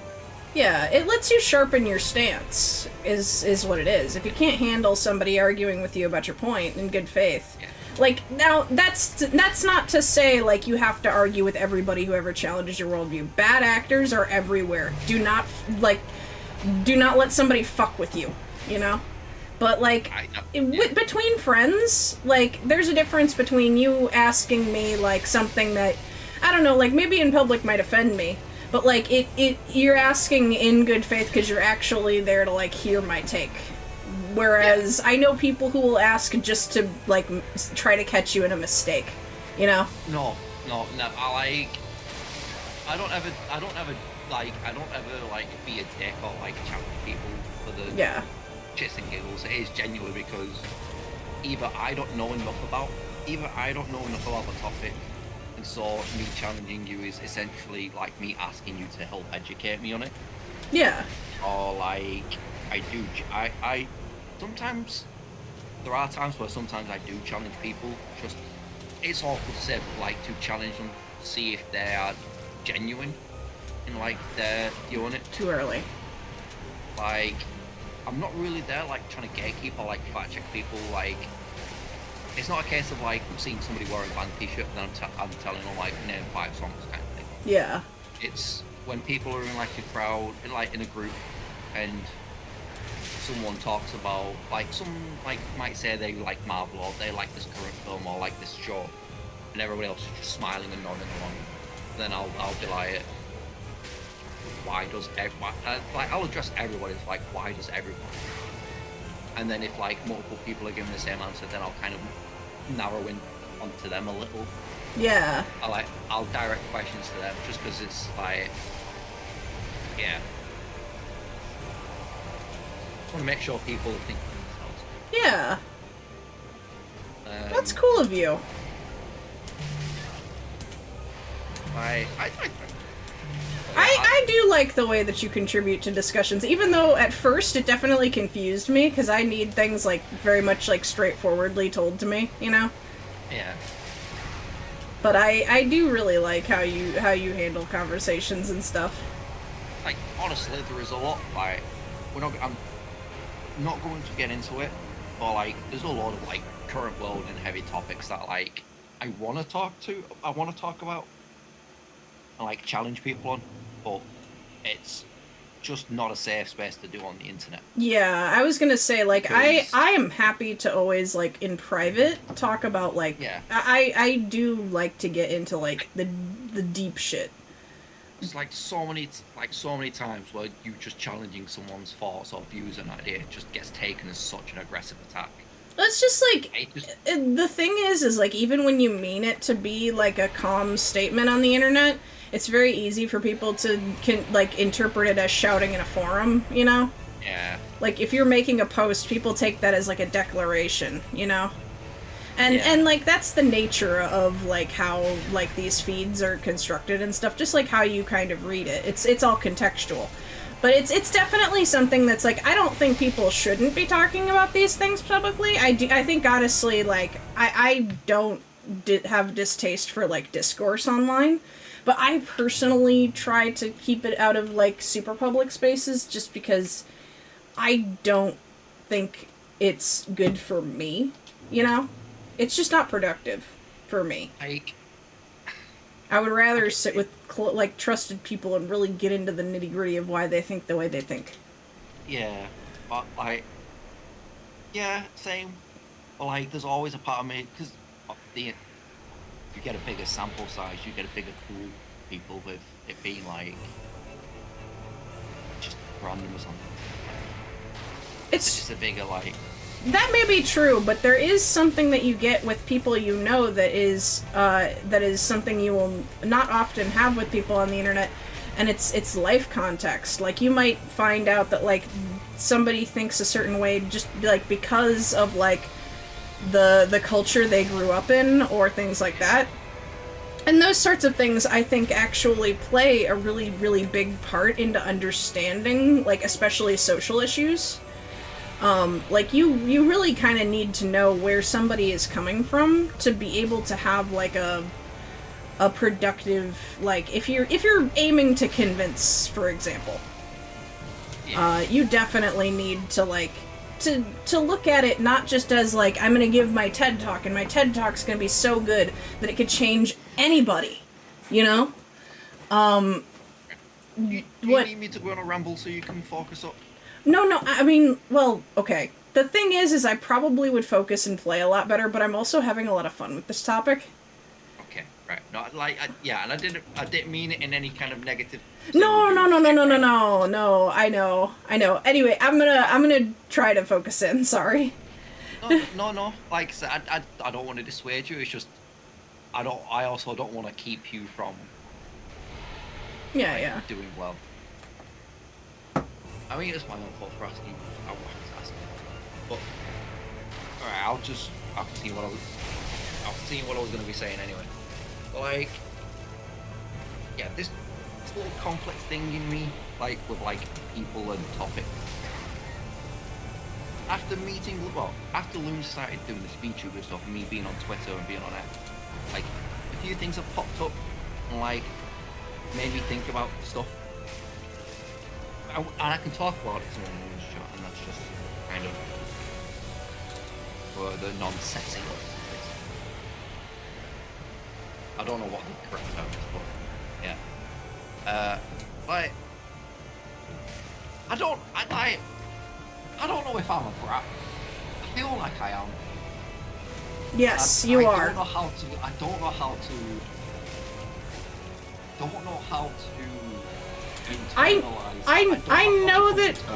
I know that you are because I definitely see it in just like the way you bond with people. Fighting is part of it, and I think that that's a hallmark of it.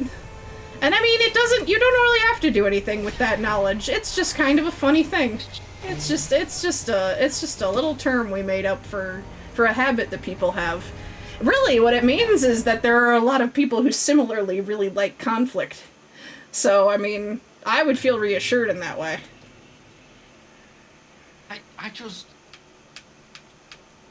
I've seen things on Twitter. Yeah? I mean, this is... Things. So, are you saying, like, the I guess, to be vague, the not safe for work connotations of the word brat, and that's, like, getting at you? No. I mean, you don't necessarily... I mean, if it doesn't suit that context, like, you don't really think you would enjoy it in that context, then, like, maybe you're not. I will withhold my comments. Because, like, somebody can be very confrontational in their day-to-day life, but, like, those terms are for a particular setting, you know? It doesn't apply if it doesn't apply in that context, you know? Yeah, I know. I should, like, it's just the new fan, like, everything's going to have a name, and now it's named, it's real. Like, why can't I just be scrappy? I mean, really, it's just people like to have, and I think this is a hallmark of the internet. We have these lovely search terms, so that say you have an interest in that sort of thing, you wanna look for some content involving it, maybe. Then that's what everything being named is really for, is so that people who like a thing can get more of the thing. Right. I mean, we could drop the right. No, it's fine. I'm having fun. But go ahead. All right, cool. No, I'm kidding. But, like, yeah. No, it's fine. We're challenged by choice here. We ask consent. You're good. You're good. I know. I am fine. This is I'm actually not too fussed. Oh, well, fuck. That... No. I'm alive! Bothered by a little, but not enough to care. Too much. Bothered parentheses funny versus bothered parentheses please stop. Yeah. Like, it is I feel like... Okay, so, like, you know how, like...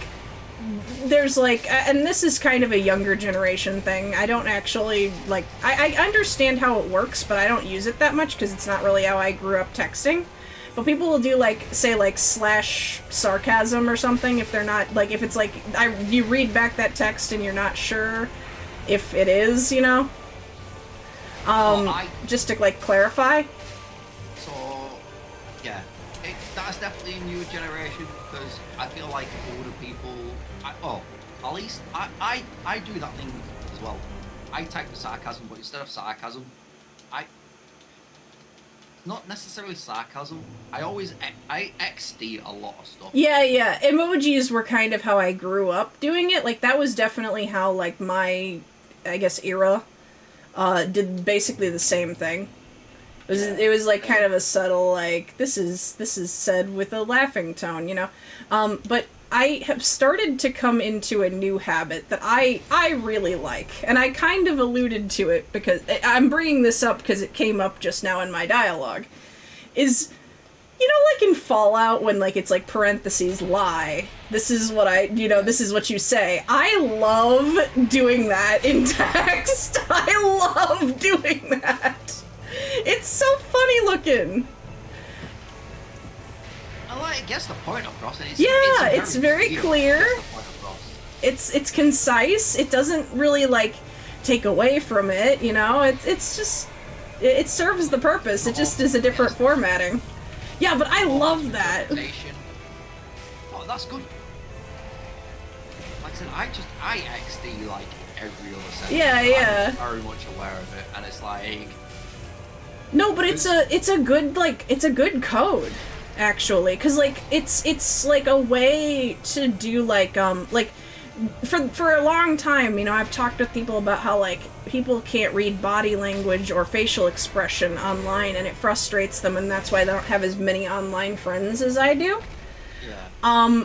I very much, like, grew up with those kinds of codes, and so I was like, oh, well, like, yeah, I know, but, like, when you read this and you see that, you know that he's smiling, and so you know what to think, like, you know. And it's not like, you know, like, he's put a smiley face, it means he's smiling, but, like, you know, there's, like, a lot of subtler notes to things, you know? Like, there's a difference between XD and colon D. Yeah. Even though some people might say, oh, that's very similar, you know?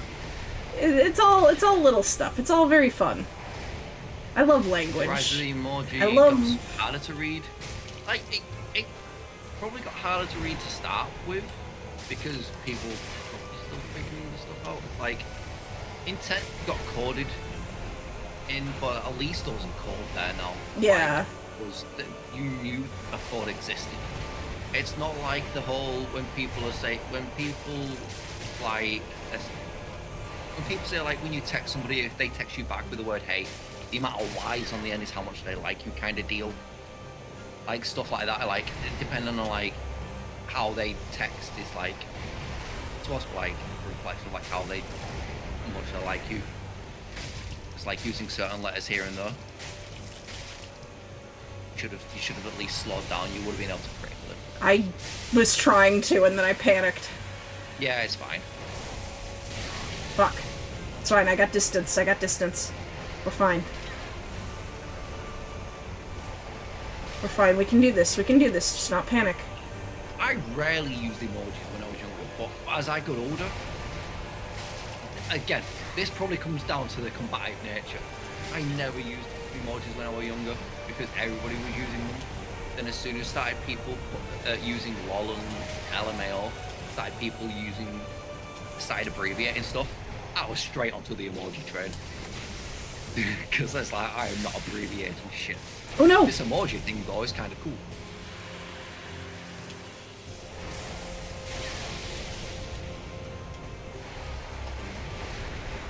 I need to get in there. Come on. No! Damn it! Ah! I can almost taste it. I can feel it in my jellies, chat. Oh my god. Yeah. I do get that, like, it... Texting is... Oh, it's so Texting close. is so bad for me. Like... I was thinking about it, like... I don't think I'm particularly socially awkward. I feel like I'm actually genuinely pretty good at kind of reading a room. So, like, if I need to be the one talking or taking charge, or if somebody else is wanting to, or this, that, and the other. And it's usually because either through body language or other voice calls, I think I'm kind of fine with it, because, like, you can kind of tell tone of voice. And... But like when it comes to me streaming, like the way Loon interacts with you lot chatting, like through text, is just so alien to me. I'm just like it looks like it's so natural to you, Loon. I feel like part of it comes from how I grew up. I always, like, kind of was a very private person, and, like, also, I live in, like, a very small house. Like, you have to be very quiet to have any secrets, you know? And so, I very much valued that privacy, and so I never really, like, called my friends to talk. I would be like, get on instant messenger, we need to chat, you know, like, because otherwise everybody would know my business. And like, also, like, voice was a little more complicated then, you know, you couldn't just pop into a Discord call, you had to give your fucking internet friend your phone number, you know? Yeah, so, I feel like, when I was, like, growing up and that stuff, dealing with that, I was like probably an introvert's like potential worst nightmare for it, because it was a case of like we'd start off texting, it's like, hey, are you free? And then if they went yeah, like phone call, let's go. All right, fair enough. And I mean, like, I think there were some friends that I was comfortable with that. Like, I think if I was really, really close with somebody, then it was like, oh, you wanna call? Okay, sure, yeah. This is weird, but okay. Yeah, the thing is, that wasn't the case for me. It was a case of just anybody. Yeah, you would have scared me off at the acquaintance phase. I would have been like, this guy's really forward. I think he likes me. I gotta get out of here. I'm much more of a call person than a text person. Like, I feel like it's one of the reasons though. Like, I prefer call over text is it's immediate, it's there, like, it's it's then and there. Like it's not like we can be texting across the day and like all of a sudden I forget. Yeah. Stuff like that. It's things get sorted out then and there now. Like if we're trying to. I mean, you were friends with me, we're like 9 o'clock. Text you like, "What? Are you busy today? Do you want to do anything?" Yeah. It's If there's like- anything urgent, you need to call because like then everything is communicated in real time. If it's very time sensitive or like you're making plans, I do prefer to do that verbally when I can. Right. Yes, that's what I was gonna say. Like making plans, like to do something today, like that. I mean, definitely needs to be done. Like, like. Long story short is like I struggle with like being as socially not what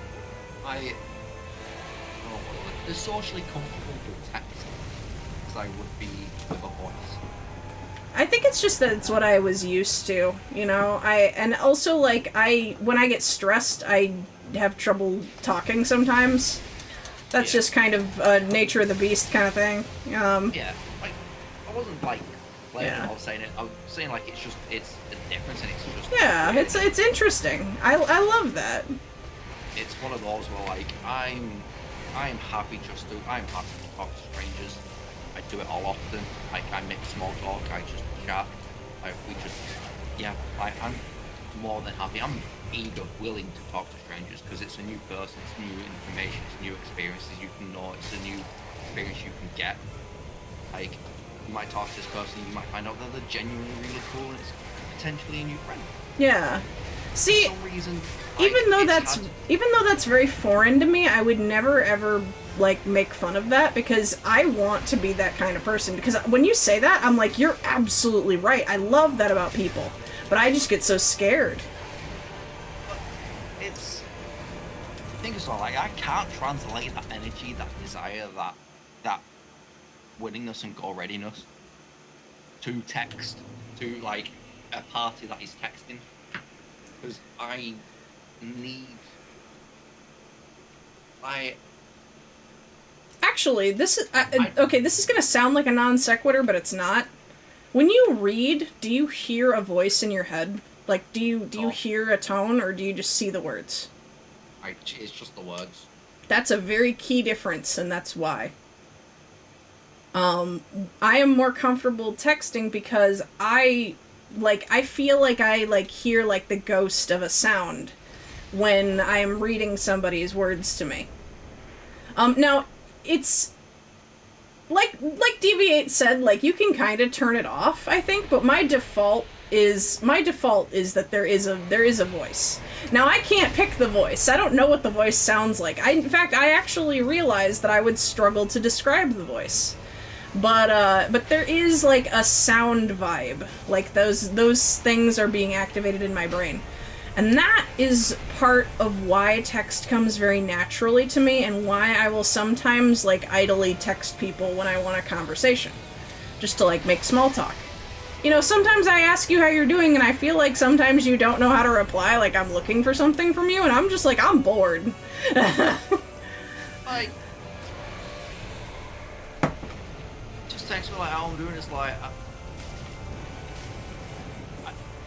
it's not right. So when you just text me like ask me like how I'm doing, I know that it's not going to be like it's I know and I don't want it to just be a case of like for me text you stuff. I don't want to do a one word like a short reply or a Yeah, single yeah. reply. Like I know if I text you back, you're then gonna text me back, and like you're obviously engaging with me because you are looking for a conversation. You are not looking like Yeah. you're not checking up on me. I mean you are, but it's not. If not I'm ever really- checking up on you, I will say I'm worried about you. How are you? And then I know that you know, like, just to say, like, I'm alive, and that will be enough. You know? Like- If I ever proceed it with I'm worried, what's up? You know? Yeah. That's the code. So, like, I know you're looking for conversation, so sometimes I take time to reply to you, because I might actually be doing something, or like I'd actively be doing something. Just like, right, I know there's gonna be a conversation going on here. I'll see. I need to do something. I need to reduce what I'm doing currently. Yeah. And start doing something else, so I have the ability to text. Like, I might be in the middle of like playing an online game. If you text me, hi, how you doing? Maybe I'll stop playing a ranked mode and go into like a more casual mode, so I can just kind of AFK for like 30 seconds while I text you back. Yeah. Kind of deal. Something I want to be able to do in like a ranked rated mode, which I take more seriously. So like, yeah, there's that. Yeah. But gonna catch up. So BB8 doesn't. If you don't choose a voice, you see words. You struggle. I struggle to describe, but sometimes I picked up on that. I can actually hear it in a normal person's voice. Reading text and not talking to someone. Yeah, like you speak to yourself in a very different voice. But like with you, Dark Soul, do you like? So when you're talking, like, because when I'm reading a book, I don't even like the words. They are just words. Like every so often I consciously know I think the words in my head. But a lot of times I don't. Like key points of the book, I think. Not necessarily a voice doesn't turn up, but I think a voice does turn up, but it's probably my own. Yeah. It's just like when I'm having to reread lines or like reread something which seems like it could be a key point. But for the most part, it is just blank words. Yeah. Yeah. I'm No! so terrible. I'm so terrible for talking to people over text. Because I don't know, I'm comfortable in my friendships. And I'm comfortable in like silence, and I'm comfortable with the people. I'm comfortable with people I've met like once. It's really. Sorry, I was about to just jump in on a point. Sorry, I go ahead. Don't jump in like it's your screen. I know, but I don't want to cut you off. I was gonna say, because I read about Multi saying she hated conversation, or small talk rather, not conversation. That would be weird. But I have a weird take on this. A lot of people only small talk, in kind of awkward, like I have to be around people kinds of situations. And that, I agree, like most people don't really love that kind of small talk. I love small talk with people I'm close to. But like specifically just people I'm close to.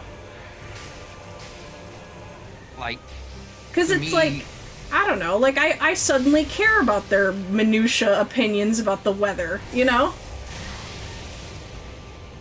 Like, small talk for me is like a little bit of a. I use it as like a little bit of a tool, like a litmus. Like just, I use it as a little test, like just to kind of get a read on folk and read on people and see how comfortable they might be in the conversation, or like what they might be willing to share, or what I might be willing to try out. I do like deeper conversations, but approaching somebody you don't know and then asking them what their views in the middle with the current situations in the Middle East are, or something like that, is probably a little much on post. Or like you start talking about like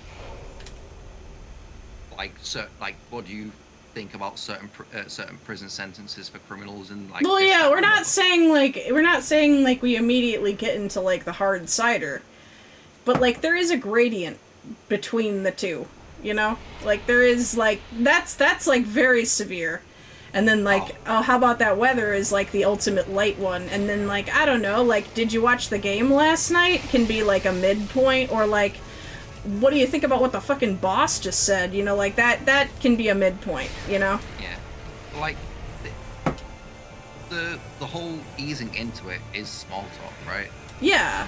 Small talk's not something else. No, I would like, I would define those as small talk. It's just like the thing is like I said, like it's not like one thing is like very cleanly is or is not. It's all like, you know, you could say like something has a score for how small talky it is, you know? Yeah.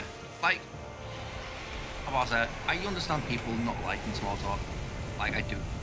Like, I'm not saying like it's bad. I'm not saying everyone should do it. And Yeah. No, I'm not thinking that you're asserting that. No, don't worry about it. But all I'm saying is I agree that it can be tedious for people. But at the end of the day, I feel like small talk is a necessary evil in a stage of getting to know people. Yeah, definitely. Like, it has to be taken, it has to be done. Like, how else are you gonna find out that they are really passionate about like the new Fallout show and that they are really passionate about the game and they are just as passionate as you are about it? Like, there is something I would like to posit too, and I'm not saying that this is the case strictly for anybody who is like in this conversation, but like this is something I kind of had to realize for myself. Was a lot of people who say that they hate small talk hate to be forced to talk to people that they don't like really want to get to know. Like you kind of eventually have to get to know your coworkers, but man, Barbara might just be a dick, you know? Like you just don't really have any interest in talking to Barbara about her herb garden, but like she's in this room, you've got to pass the time somehow. That's painful, but like that's one of the necessary function with like. But like a lot of people who really like despise small talk have been forced to do small talk with people that they just really would rather not spend 5 more minutes in a room with, you know, like family, friends, job stuff, you know, all very, yeah. Yeah. If your parents ever drag you to parties, you might have this particular thing. See, like, is there anybody that I just don't ever want to be around? There ever been like a manager or a coworker that just really like I mean, like you could talk to them, but you would rather not. Yeah. That's kind of the vibe, yeah. Yeah, and I think, you know, part of it is that you are naturally very, very social. I think even in stressful situations, you would rather be socializing than isolating yourself off. Yeah. Okay, this might not be the run that we get it, but honestly, this is perhaps one of the most, like, I've had one of the most fun streams this time, just because of all the things we've talked about. By just developing a single in-joke with each coworker, oh my god. That's actually genius. Oh my god. I think I've like my current workplace, everyone's brilliant. I generally get along with everybody I work with.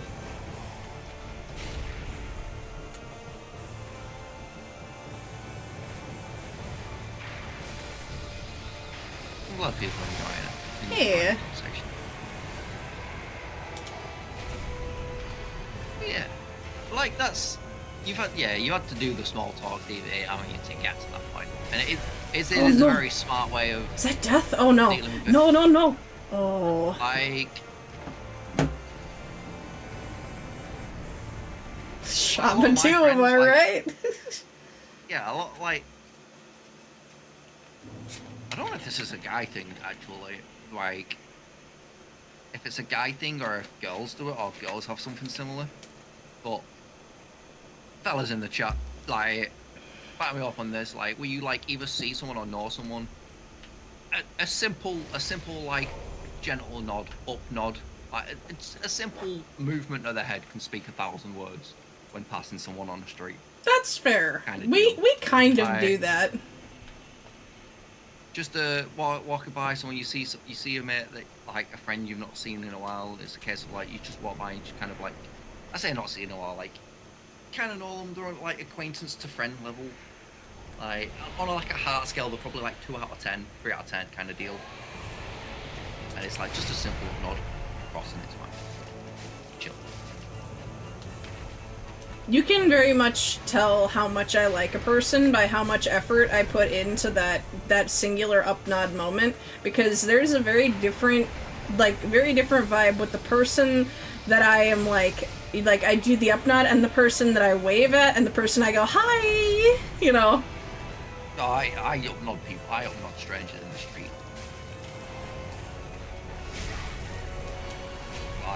If I'm walking on the street, if I lock eyes with somebody, I just stare them in the eye and give them a little bit of a nod. Sometimes they just nod back. 2 ships in the night, just passing by, never to see each other again. If we do see each other again, we're gonna have a little funny story about what we nodded to each other, not knowing who the heck we were. Who the fuck is that?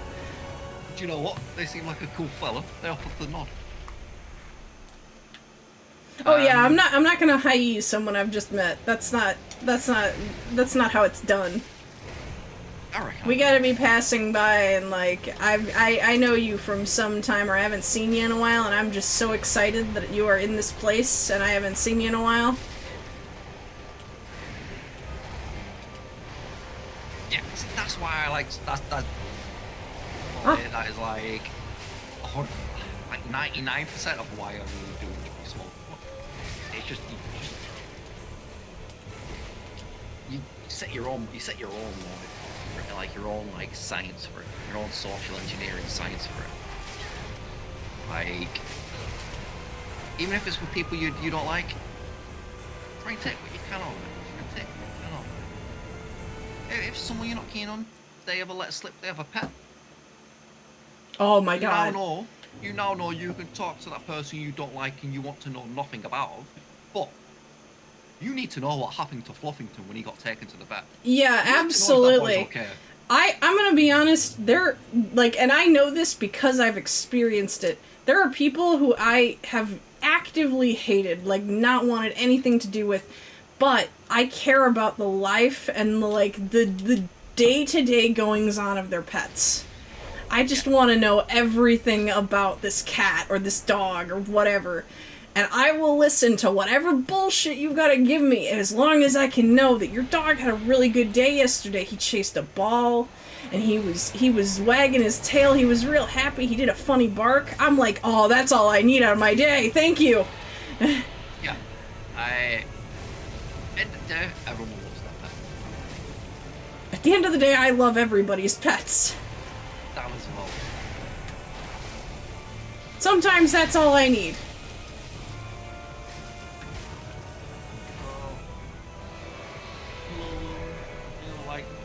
That's a little bit of why I try and learn how to deal, how to talk. Like, Aww. he does that. I wish I could do that. Aww. Ah, Zix! Oh. Is this because I got mad at you about the tray? Yeah.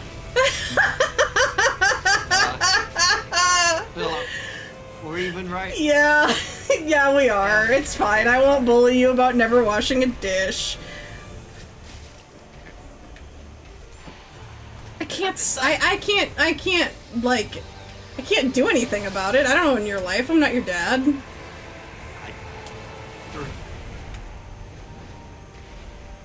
As we've discovered, if we could do something about it, it's not like I'd listen. Yeah, no.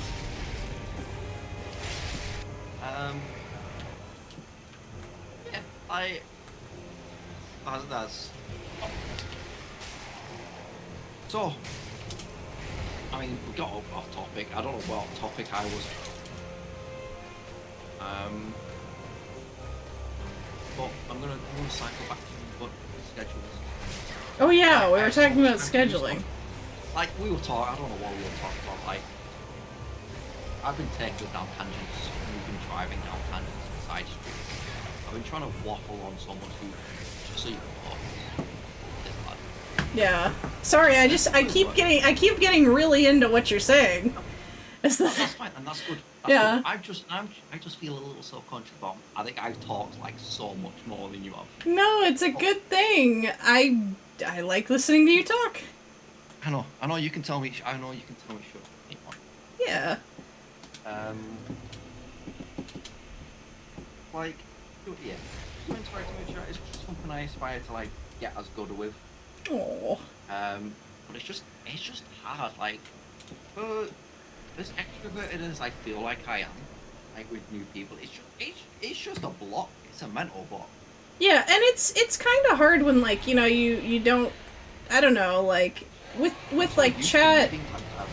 With chat too, like it's different. You have a limited amount of context about what the other person is feeling, is like, what their tone is, and also like you have like the shared activity of the stream, which is always a good thing to go by. But I understand like sometimes you want to like ask people about stuff, and you're like, I've just met you.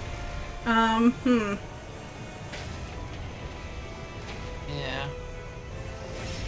I'll get that. Yeah, absolutely.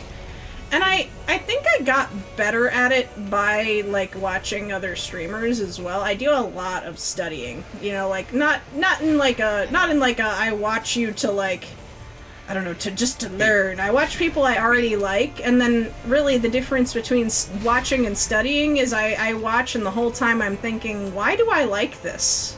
Because usually if I like, not like in a self-shaming kind of way, like in a genuine way, I ask myself, why do I like this? Because the answer will always teach me something that I needed to know. Yeah. See, that's like when I was texting you before, asking like, is there like a streamer database? Is there like a list of streamers like tax people putting on, like a Steam library thing? Can I introduce you to my favorites? Can I drag you into my special interest hole? Like. Okay, reword it, then yes. Oh my god. Not like that! What the fuck? I was thinking like rabbit hole. Shut the fuck up. Anyway, go on. Go on! By all means, like... Yeah? But at the same time, I really, like... you know, like, that I, like, need constant stimulation. Well, yeah. We could do it as, like, a social thing. I don't know. Maybe we could, like, do it while we're playing Helldivers, just listen to somebody like a podcast. Yeah, but... The thing is, though, it's like, I don't know if... I mean, I'm not saying no, but I'm just wondering how effective, how useful it would be. Yeah. Like, it's definitely worth giving a try, because it's something I, like, I've been thinking about whether or not, like, if I should approach it with a book and, like, just literally observe and snoop and look and see, like, there are, like, things and stats and, like, things I want to know, like, do people, do streamers with a lot more interactive redeems tend to get a lot more view and a lot more participation in their stuff than those without redeems? Do streamers who are excitable with emotion and like either quick to anger or quick to fear or quick to like joy, like who wear it right on their cuffs, do they attract more, and why? Like, how much do like streamers from like professional sports teams, like Valorant teams or Counter-Strike stuff, or like how often do people watch games or watch streamers who are just really good at one? Yeah. Like, for the skill, like the skill gameplay rather than the personality of the person. Personality of the person is still important, I understand. But like, I think it's also important to consider, and this may perhaps be a little early to bring this question in because it does add a lot of complexity, but I think it's worth considering when you're thinking about these questions that there are many different audiences online. So like, yes. You could be like, I don't know, like generally, like, I don't know, like people who are more excitable get a lot of people, but like say, I watch a shitload of people who just do ASMR. And that's the opposite. That's like you're staying as level as you can and just like trying to make a real comfy spot. And I wish I could emulate that. I want to try ASMR, but I'm scared I'm too loud. I'm scared I naturally will raise my voice and it'll be horrible. I know. I'm gonna do it because I feel like it's such a like it's such an interest of mine, but it's something I watch so much, but I don't know how to do. And I don't know, when you like something that much to like consume, you start to wanna make your own, you know? You eat so many pizzas and you're like, what if I made some dough and put some sauce on it, you know? That's good stuff to know. And like, as far as like ASMR goes, like, if I was wanting to do ASMR stuff, I want to know like hedge things in my way a lot better. Like, Is it weird? those. Is it weird that I know better how I would recommend you to do ASMR than how I would recommend myself to do ASMR? I know Not at all. exactly what I would advise if you like. I know you don't really have an interest in it, but if like magically you came to me one day and you're like, "How do you do this?" I would have something in my mind that would be like, "This would be a great idea." I don't think at all. I don't think it's weird at all. I think you definitely pay more attention to my voice than your own. Like, Yeah. I pay more attention to your voice than my own, because I hear it so often. Barrett, I will answer you in a moment. I will definitely more than happily talk about more.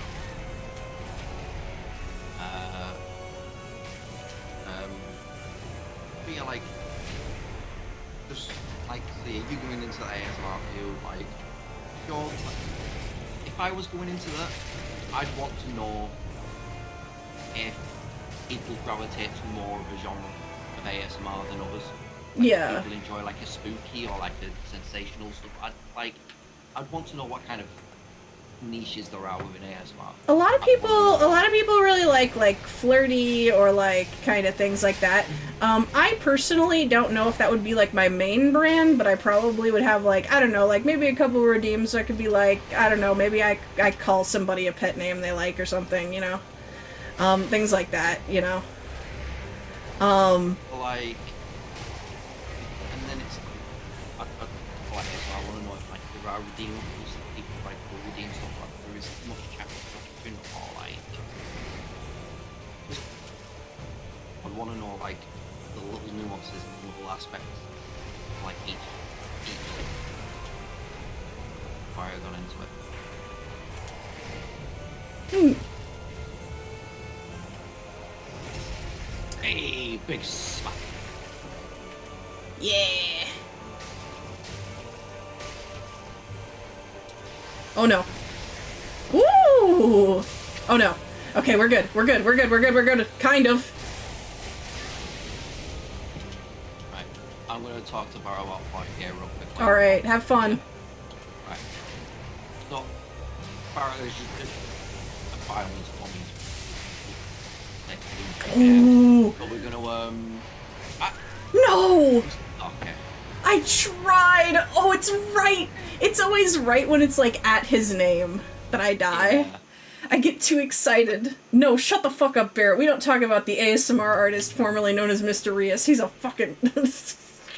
What? Why? What's up with Mr. He's... First of all, I need to be clear. I like him as a streamer very much. He's a very talented streamer. Great entertainer. He's hilarious. He's a great dude.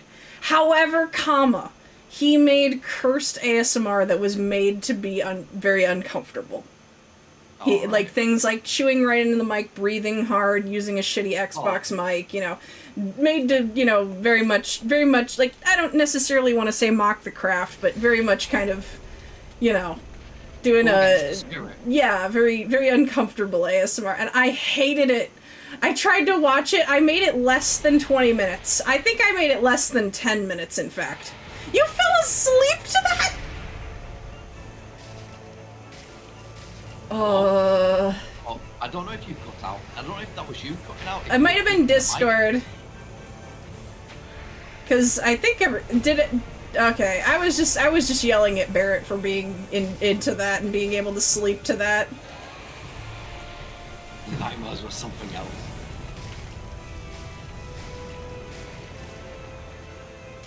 Right. Alright. Barrett.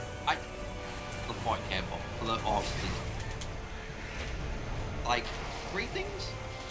Like, 1, I know very little of it. So, I generally don't follow too much spoiler stuff. Cause I like to try and form my own opinion on something, like, independent of professionals. Like, I'd like to try and look at something and get my opinion on something, and then see how then my opinion stacks up to people, quote unquote, in the know. Like, rather than have them influence me, I want to go on with an idea of what I and then what I know. Yeah. Then go in and you don't want to watch. You don't want to watch the review before you watch the movie. Yeah, I want to form my own opinion and take things, and then I want to discuss with other people what they thought. So I try and keep myself relatively spoiler free. There are things I have. So first of all, Games Workshop, Warhammer, whatever they go by as a company for making 40k stuff, making like gaming systems and models. They make kick-ass models. Their gaming systems are abysmal. I do dislike a lot of how they approach their gaming stuff, especially like in the current years. But at the same time, I understand why they do it. It's just all for turning a profit. I guess it's understandable. I just don't like what it is now.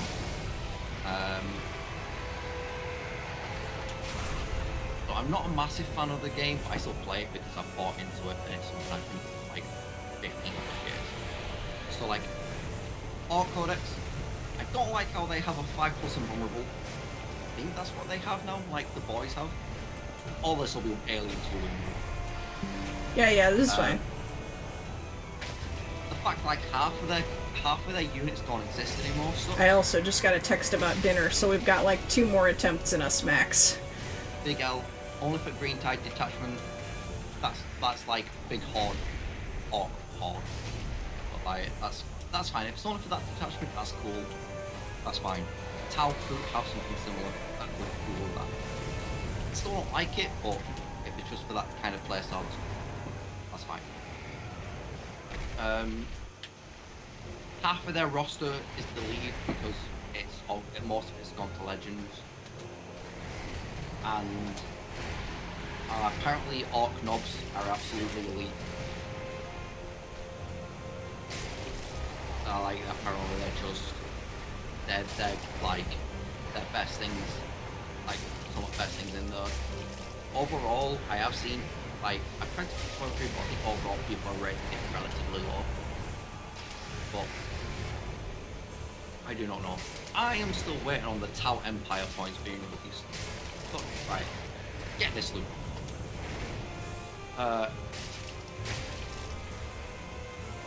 how to play it. So essentially, you're playing a game, you play a game, and something new's come out for your game. Mm-hmm. And it's basically 40k Warhammer. You pick a faction, and then you have so many points you can spend to like build your army, your points. It's kind of like the whole, you have $25. Who's your heroes? Like, what heroes are you taking out to build and stuff like that? Yeah. Like, fight the body. Now, imagine if after you've then picked, like, you've just been given this question, like, you've got your 15, like, here's your heroes. You got $25. $25. It's time. Get him! Yeah! Fuck yeah!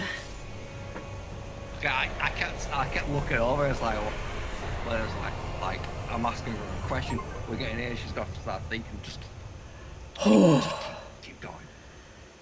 How'd that feel? Oh my fucking god! I'm so glad I was talking all the way through that. So it's gonna be a horrible. It's fine. It's wonderful. It's fine. Oh my god. I feel new. I feel alive. Woo! Ow! Ow! This is your reward. Phase 3. Ow! Ow! Ow! Ow! Ow!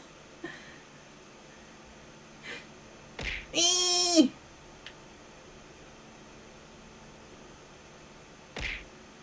Oh my god! We did it! sit. And now I want to walk a little bit forward and see where we are. Yeah, and explore. But That said, this is probably... Ow. Probably where I'm gonna end it. Oh my god. Because I want to get food so bad. I'm so hungry. I haven't eaten much today. And my stomach was a little bit upset in the morning, and so I was like, I'll have like a little lunch. No, I need so much food right now. Ow. oh god. Eh. Barrett, I'm more than happy to talk 40k tabletop stuff. I'm so down to talk about 40k like tabletop stuff. Like a little bit of lore every now and then, but I'm really interested. I'm seeing what's long story short. on the who's on the raid, but you keep going. Yeah, it's like long story short, I don't mind the Orc Codex because I play Tau and Farsight Enclave specifically, so naturally, I just like them as a foe. Like the Orcs are like my particular factions, like hated enemy, like my like lovers, not even lovers, like just enemies to enemies. Yeah, just enemies to enemies, and then enemies more. Yeah, and it's like it just feels very good fighting into on tabletop. You've heard of enemies to lovers. Not ready for fuck that shit. Yippee! Yippee! Yippee!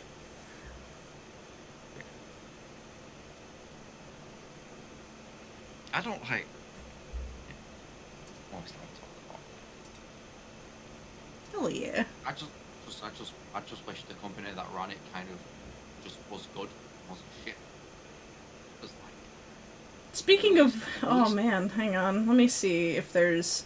Oh, but there are a lot of people I want to raid today. Oh no. Damn it. Now I have to make a choice. I hate that.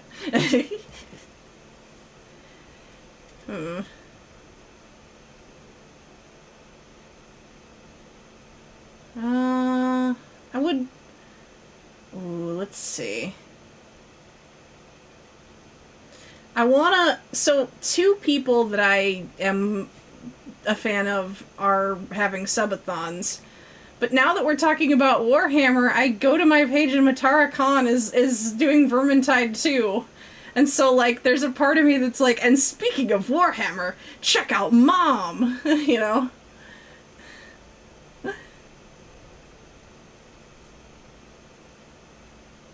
Definitely can. Like, your choice. You're leading, you're driving this bus. How bold are we feeling today? You know what? We killed a boss today. We're gonna raid Matara Khan. Why not? That was a perfectly timed, like, well done. Very proud of you. Thank you. Oh, I'm very proud of myself. I'm gonna just like once I close through, I'm just gonna sit in my chair and just be like, I did it. I did it. I did it. We can hang out with the gang. We can hang out with a gang in the DLC next time. Like, we can have friends. We can have buddies. Buddies. Yeah, we'll have buddies. I could pack bond with this. Yes. All right. So I've been kind of a little bit lax on the schedule because I need to figure out if Friday's gonna work. But my goal is to have Sucker for Love on Friday and Borderlands on Saturday. I'm going to be going for like a really busy day on the Thursday, so I would like to preface by saying there's a chance that Friday will be belayed again. Like we might put that to Tuesday. I don't know. But I'm going to do my very best to make it happen because I want so bad to do it. Yeah, with DLC awaits with tackling Painted World first. Toast, you just missed it. I just got him. We're just about to raid. It was amazing. It was beautiful. I'm gonna cry. The raid timer is running out. I love you guys. I love everyone in this bar. I hope you have a great day. Did I ever turn off the vibes music? I did. Have an amazing rest of your day. And I am gonna... Oh my god, congratulations, Toast! Raid timer's gonna run. I love you guys. Bye!